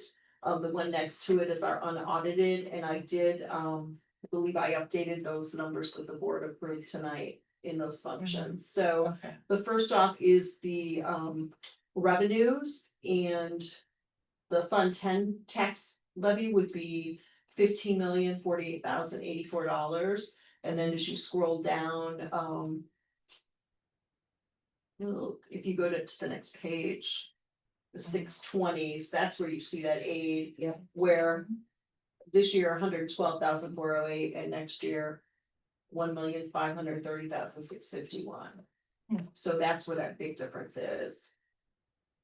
And then the majority of the other revenues are pretty steady.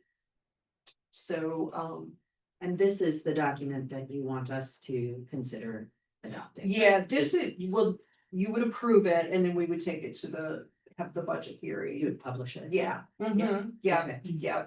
This is the, budget adoption format. Okay. But what we're adopting is the preliminary budget Yeah. as, That's Mhm. the motion. This would be June, right? Yeah, well, you're approving this to go to the meeting in June. Gotcha. So you'd be approving it. Sorry, I didn't mean to throw you off track. No, you're fine, you're fine. So these are the revenues, and then if you keep scrolling through, you'll see the expenditures. There. Yeah, so these are the functions, this is the function format that the board adopts it, and that's where those changes are made to, so that we line up. So you'll see a slight increase in some of these and decrease in others. And what has been used to build this is current year history, actual salaries and benefits that have been approved by the board, changes in staffing that we already know of. And increases in the food service contract, increase in transportation, those things are budgeted here, and then departmental budgets. And then the transfer in Fund 27 is expected to go down slightly. But open enrollment out pretty consistent. Maybe down slightly, but the rates are up. Yeah, so that's all, or no, yeah, you can, yep. So that was Fund 10, and then Fund 21, not expecting much of a difference here. One thing is kind of as seeing the increase in expenditures that the foundation did this year. We run the foundation through there, I increased that budget for next year to if we have the same level of spending and purchases. And then the special education fund. And that should actually have a 0 ending fund balance, so I need to look at that. So, formula error there. Yeah, so based on our revenues, we're looking at like 1.4 million. Of categorical aid, but that's still based on the 33%, not an increase. So that could significantly change if the state were to give us a higher level of spending. Grants, not expecting a lot, major increase, just kind of steady on grants. The 780, that other federal revenue through state, that's the Medicaid reimbursements, that could change as well, we don't know what that would be. And then if you could keep scrolling. And then here's expenditures, Fund 27, a little bit of movement here too between functions.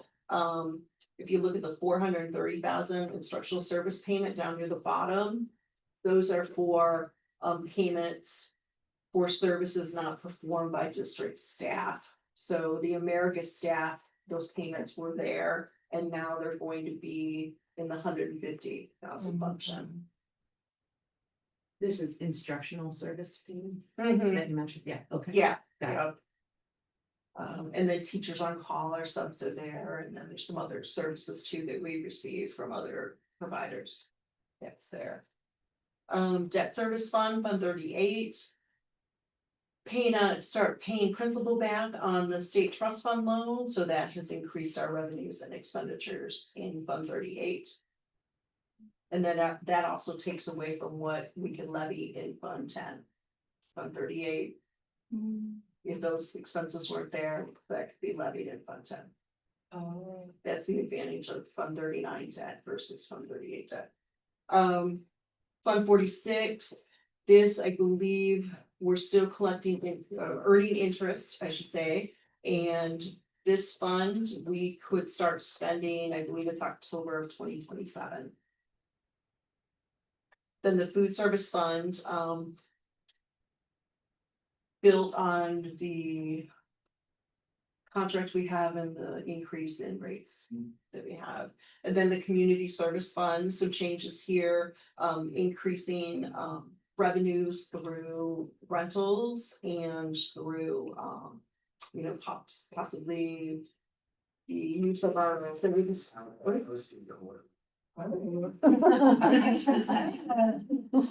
don't know. Ghost in the machine. Canada news. So then the community service fund, anticipating those rent increases and then community service increases. Also having a contingency in here if there are property pieces that need to be fixed. Anticipating also hiring a cleaning service, contracting out for the cleaning of the building.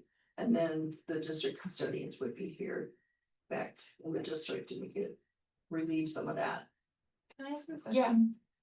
So you're saying increase in leases and I'm feeling dumb because when I look at the year over year, That's a good question, because I realized that 400,000 was not what we were collecting. We were collecting a little over 300,000 Okay, for our current leases. oh, and so then- the 400 is what was published, so it Yeah. has to stay there. Yeah, Okay, That that's why I was like, changed. am I Yeah. not really. it is down, I yeah. was like, do I know how numbers work? So hypothetically, okay. hypothetically, are we supposed to adopt an amendment then? For that? We don't have to for revenues. Yeah, that's Okay. just more, I just think it's more for my own. Yeah, If someone would ask, like, no. yeah, and in my mind, Not I'm going thinking up, the that doesn't look 300, like- yeah. Got it. Is there a way to just amend the memo you have, or is there some way so that like if I were a person who was not privy to this conversation, but I'm seeing this published, we're gonna see this next month or ask people to review it. It's not obvious, right, that the rents, the lease increase is part of it. Is there a way to Yeah, like I- asterisk it or put it in the memo that leads into it? It could be definitely what is going to be presented to In the June. community in June. Yeah, so Yeah. just the rent, like, Yes. but because of budgeting Yeah. last year, et cetera, just a Mhm. note so that that's clear. Right, Okay. yeah, definitely. I will Thanks. do that. Yeah, thank you. Yeah, and then if you go back to the other presentation, the Oh. sheet, This one. yeah, and you scroll down. So, right here, these are the revenues by source. Local is are your 200s, so if you're looking at that budget document. And you see the 200s, local, Wisconsin districts are the 300s, and then other school districts outside Wisconsin are 400s, we have nothing there. 500s are intermediate sources, if we receive some type of revenues through CESAs, maybe some grant payments through CESAs.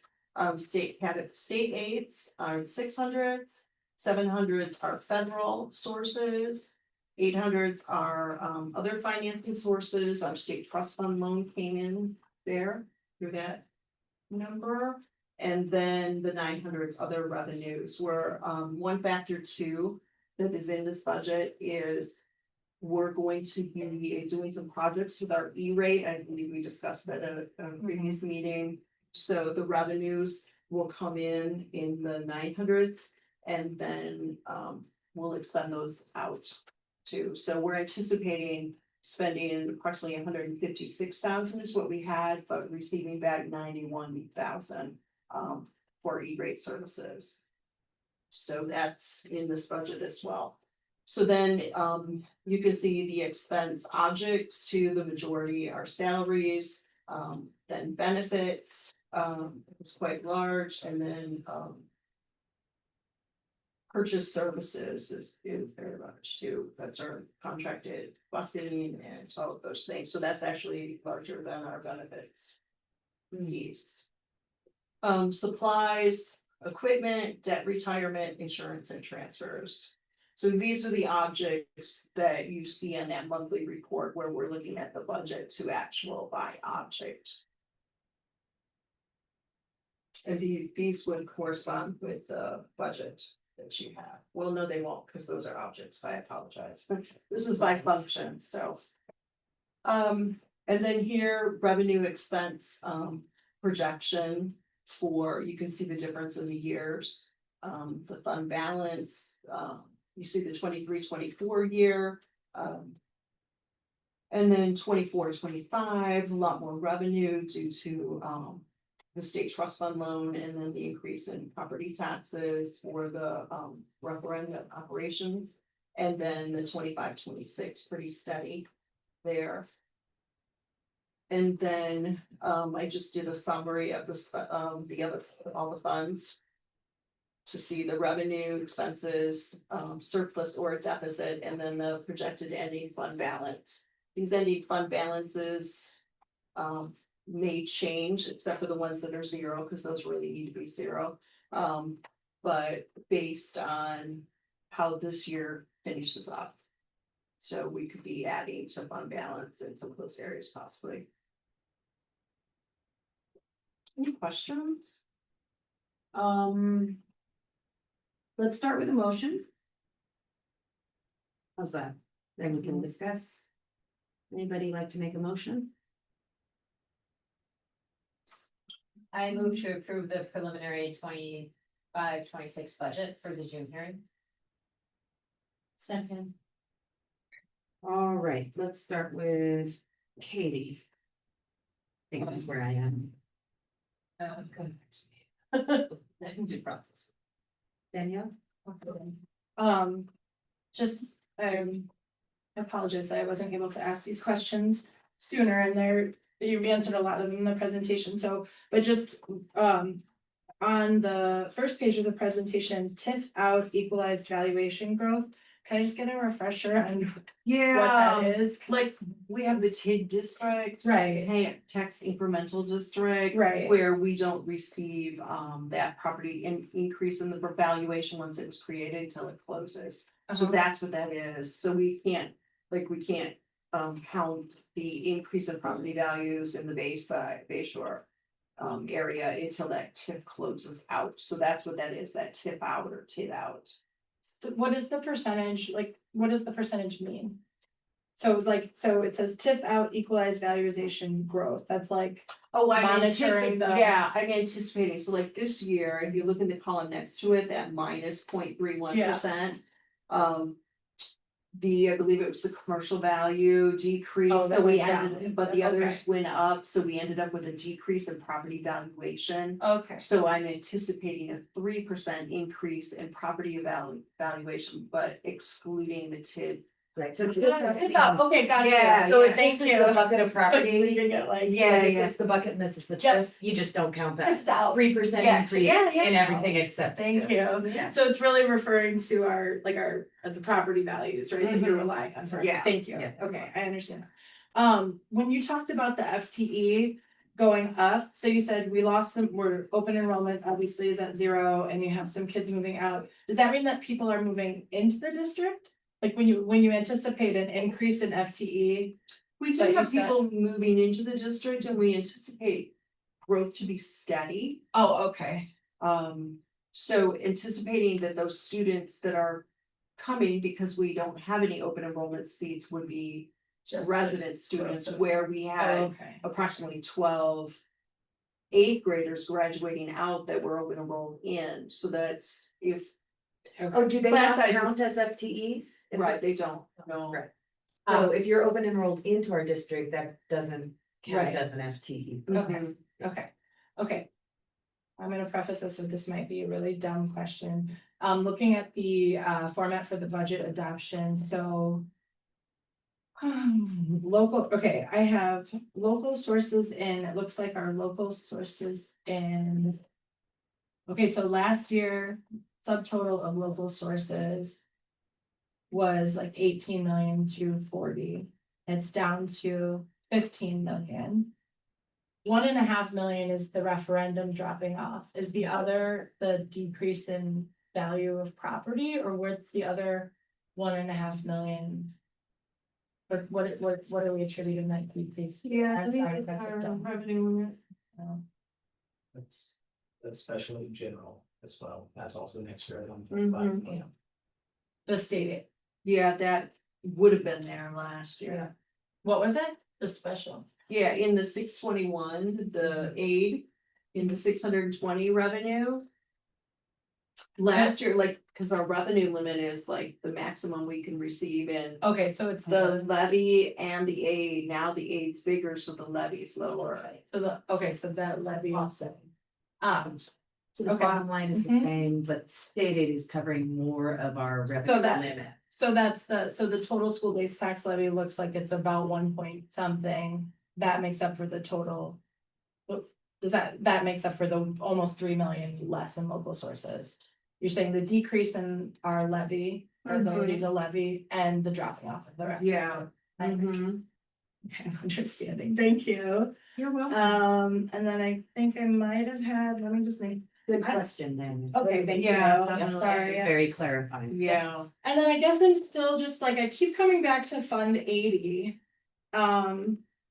So our revenue coming in is 365, our expenses out are 450. And we're still at a deficit, so even with increasing rent. As we've discussed, right, at a reasonable rate, we're still looking at. A deficit in Fund 80. Can you Right. just help me Yeah. process that? For the current year, I believe, we have. I think in expenditures were roughly around 250,000, 260,000. I don't anticipate. Us reaching 450,000, but Okay. wanted to keep money there based on. If a boiler went or some major Okay. system went. That we Right. have budgeted, so it's basically budgeted for contingency. Okay, so Fair.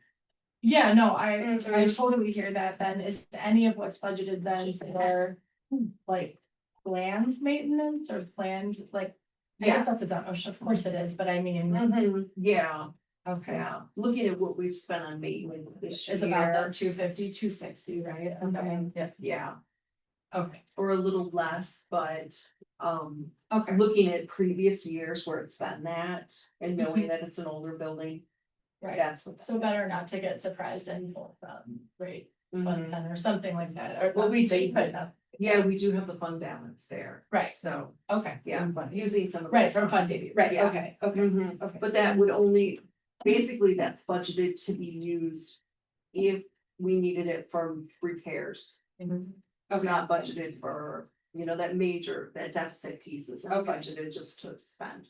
Okay, and then when this comes to us like in June, right, Mhm. it's gonna come back in June.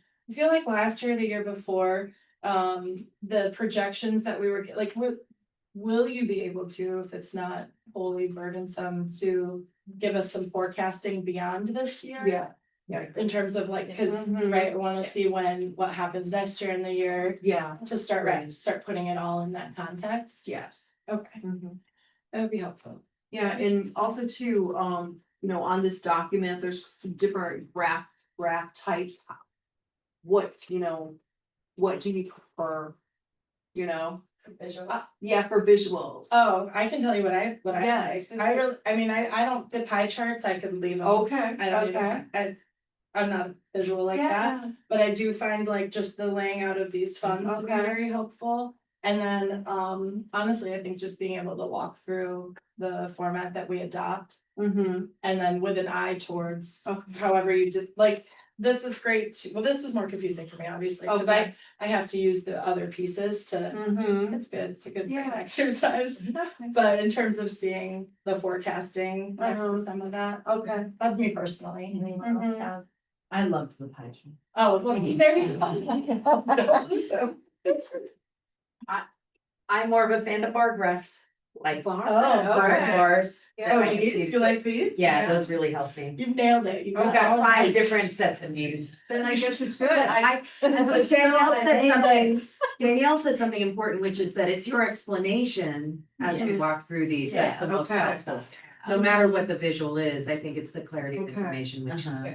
that's what's When helping me. you, the when we most. ask a question, you actually have insightful responses. Well, and they all. We know what your charts mean. Well, they all work together, right? The information is somewhere in there. I'm Yeah. working to put it together and then you are the bridge. So thank you. Yeah. All done. Yeah, all done. Okay, I have the embarrassing question. You talked about E-rate service, so I have no memory or idea what you're talking. Yeah, it's through USAC, Universal Service something company. It's a federal agency. They have E-rates, so they help pay based on your I think free and reduced count would be dependent that how much reimbursement you would receive on some of these categorical services are dependent on your free and reduced rate. Our district is eligible currently to receive 60% back. Oh, Right so now- now it's about federal money. coming For back. technology, Got it. for technology And services. infrastructure. Yes, Mostly. infrastructure. Technology infrastructure. Yeah, Right. yeah. During our And tech. I think it was during our talks about it. Oh. And there's okay. also something too, that the federal government, I believe currently, maybe this week, there's pieces of E-rate for hot spots that is being discussed. Got it. Yeah, Okay. so. I thought we were talking about like, I was like, is that an Crypto? alternative to Everybody- Blu-ray, E-ray? Yeah. Everyone's looking like, yeah, we talked about that. And I'm thinking, So what? I have no idea. Yeah, so the major piece of this is, and I think Anna, you had mentioned too, our source one, some of those level 2 and level 3 services that they're providing are E-rateable. Got So it. there's a portion of E-rate we'll be able to claim for some of their services, and then updating our servers and switches. Okay. And Thank you. You're welcome. Okay, the couple questions. I am curious whether you use any sort of inflationary factor in building out the budget. I did in some of the services and utilities and supplies. Okay, so just it's industry specific, source specific. Mhm. Nice. Where do you get that from? Do you get inflationary rates from federal? Yeah, and you could Sources? find them online too, and then we also had the transportation is increasing 3%, they put Okay. that out as did, yeah. My husband was saying like a bunch of the economists he knows who run like Bureau of BLS, like that creates some of this data we use Mhm. for inflationary numbers and stuff have all been fired.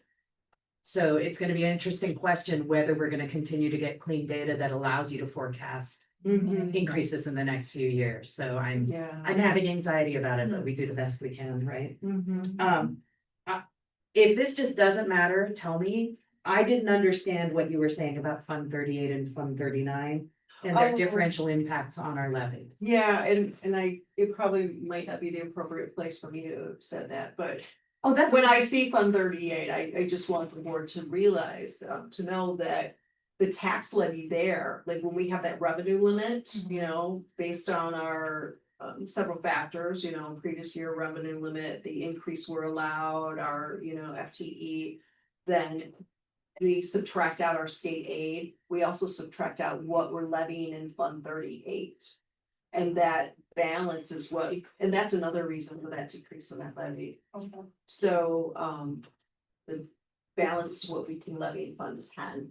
So that levy is growing in Fund 38 because we did take out that state trust fund loan, and that would be another reason, Danielle, that the Fund 10 levy went down a little bit, because we're levying more over in Fund 38. Okay. all right. So the state trust fund. loan Yeah, is in- where it's, so Fund 38 is the non-referendum debt service Got it. fund, and Got Fund it. 39 is a referendum debt service fund, and that wouldn't decrease the revenue limit. Okay. I think I'll remember that, but I can't be sure. I'm really trying. I think I finally Repetition. figured out too, because for a long time I struggled to understand how the budget works for sped expenses. Cause I see a $4.5 million budget for sped, and I think I figured it out. The 410 interfund transfer is our 60% of $4.5 million transfer out of Fund 10 into Fund 27, right? Okay. All right, hopefully, I mean, maybe that number will be. Minus a little bit of IDA funding and then the MAP funds, yes. Okay. Right, okay, thank you, You're thank you, those are the questions I had. Karen, Been there, done that. Chris? No, this was wonderful, easy to follow. I liked special, sorry. Yes. And props to Michelle, because at the end of our discussion, she actually, after an hour and a half, when she reasonably would be like, I really would like to go home. She was like, so do you think I should add visuals? And I'm like, yes. All the visuals, please. Right, Katie, back around to you. Well, I'll just say like to the charts piece, it really depends what I'm, so I like them all. Okay. That's fair. Any visitor comments or questions? Martin?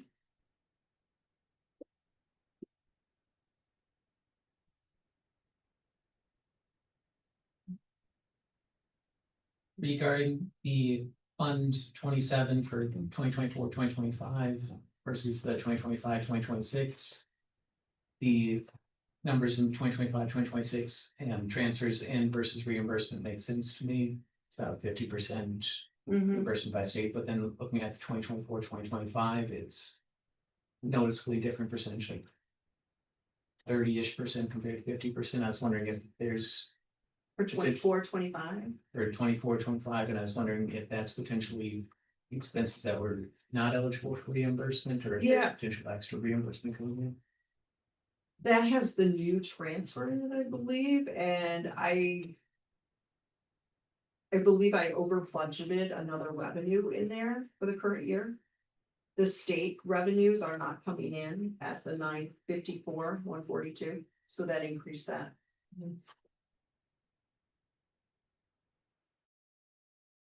Then, so that the general aid actually ends up being that, which Mhm. great if it is, just for planning purposes, you might want to consider levying additional funds into Fund 80, just since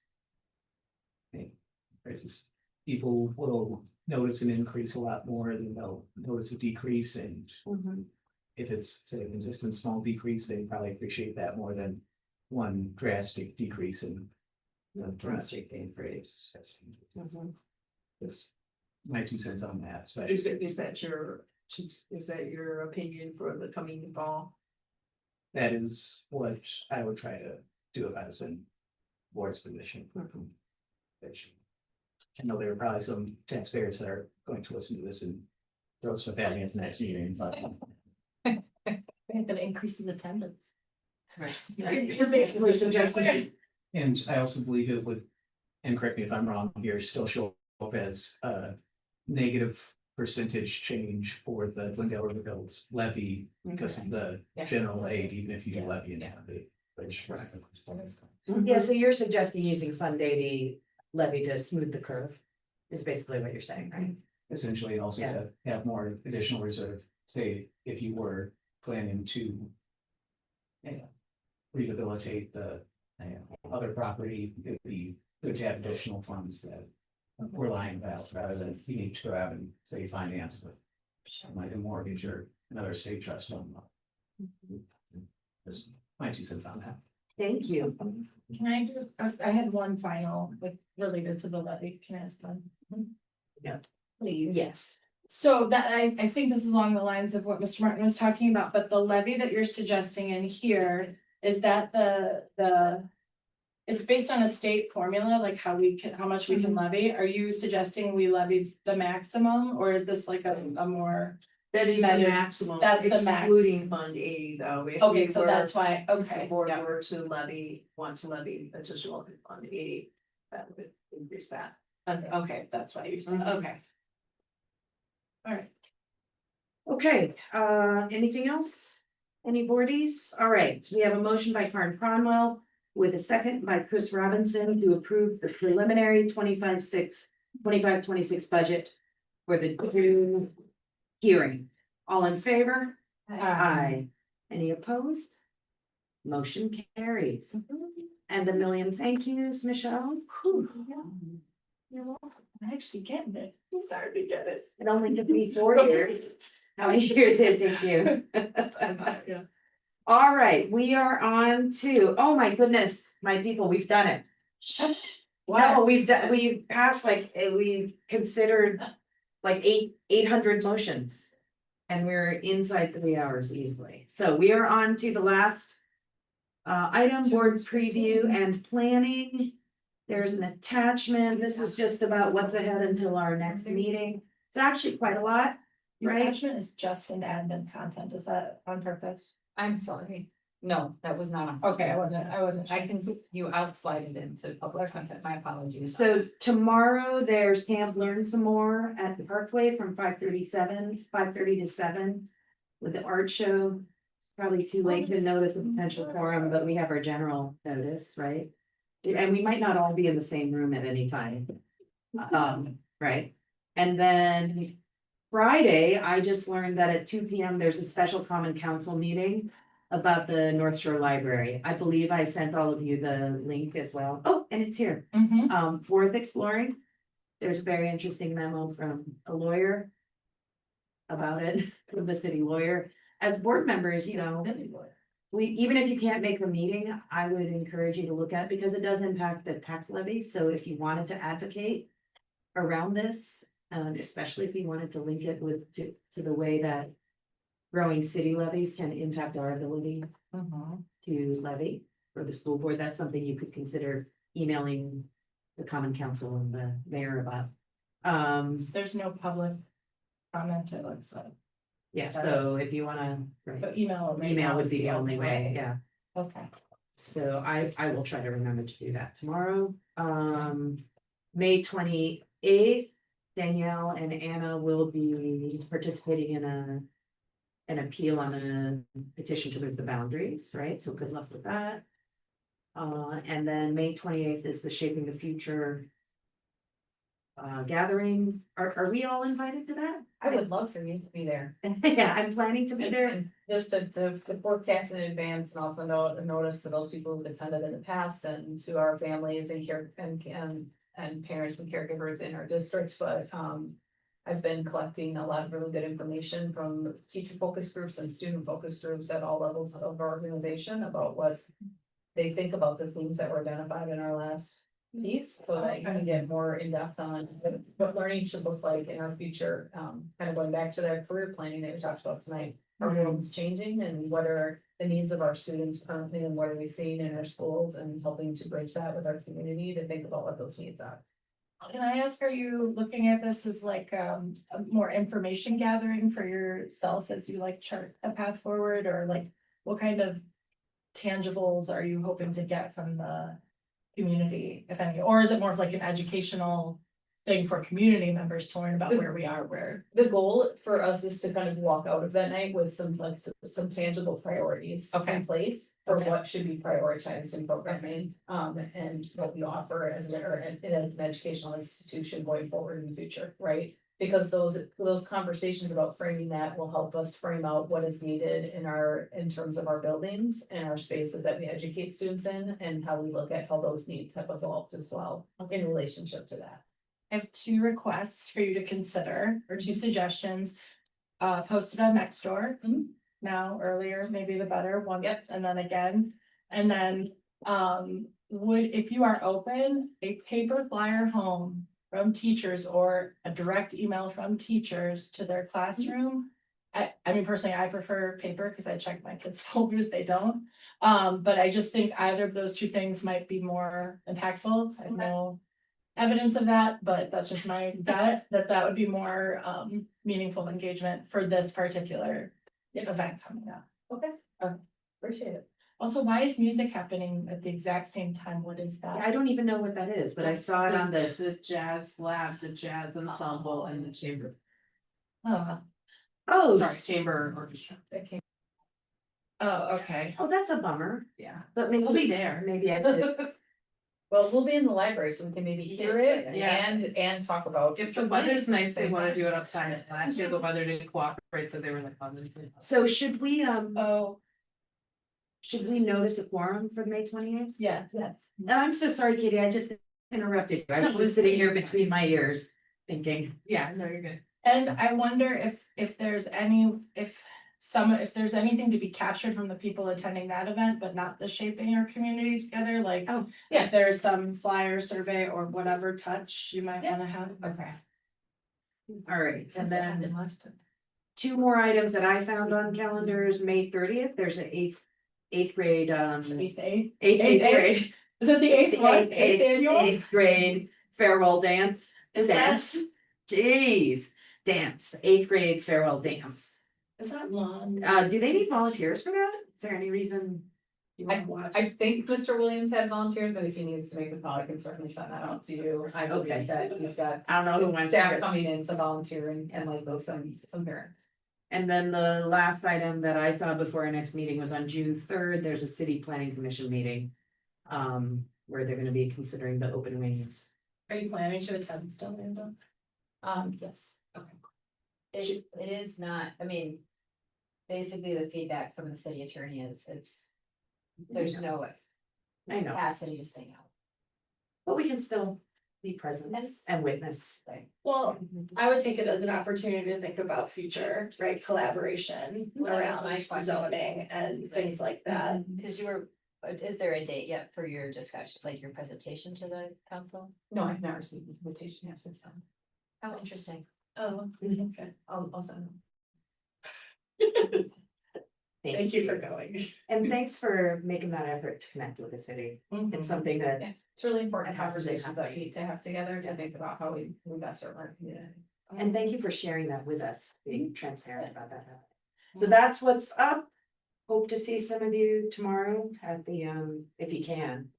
Can't learn some more in art show. I heard the art show is The pretty library cool. will be there, people from the library board. We Oh, have some presents. interesting, interesting.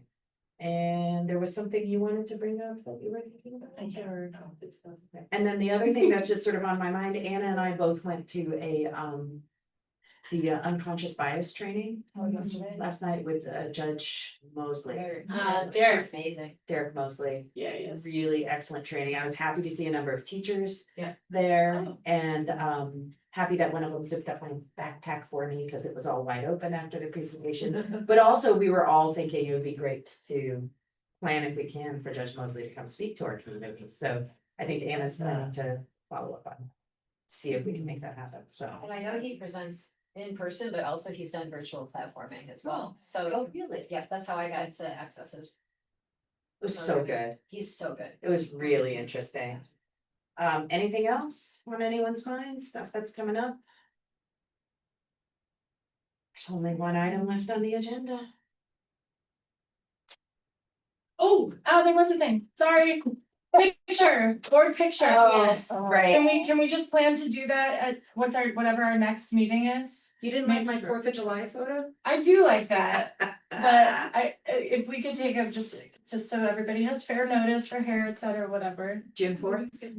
Is that our next? Yeah, June 4th, great, as long as that's before, yeah, So okay. do we wanna wear our school board t-shirts or some kind of a school board? Like, do we wanna Right. make it kind of I like the informal idea of way? business casual, but you want sweat, yeah.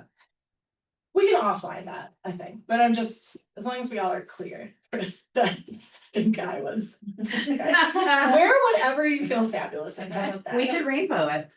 We could coordinate a rainbow. Okay, Yeah, I like that. so now everyone has proper notice, we will take a good board picture. I don't think that was on the agenda. It was not. It was future planning, future planning. She's All right. advocating. There's only one agenda item left. Just kidding. Anybody wish to? Motion to adjourn, I move to adjourn. Motion by Danielle Bailey, second by Karen Cronwell, discussion? All in favor? Aye, this meeting is adjourned. It's still there.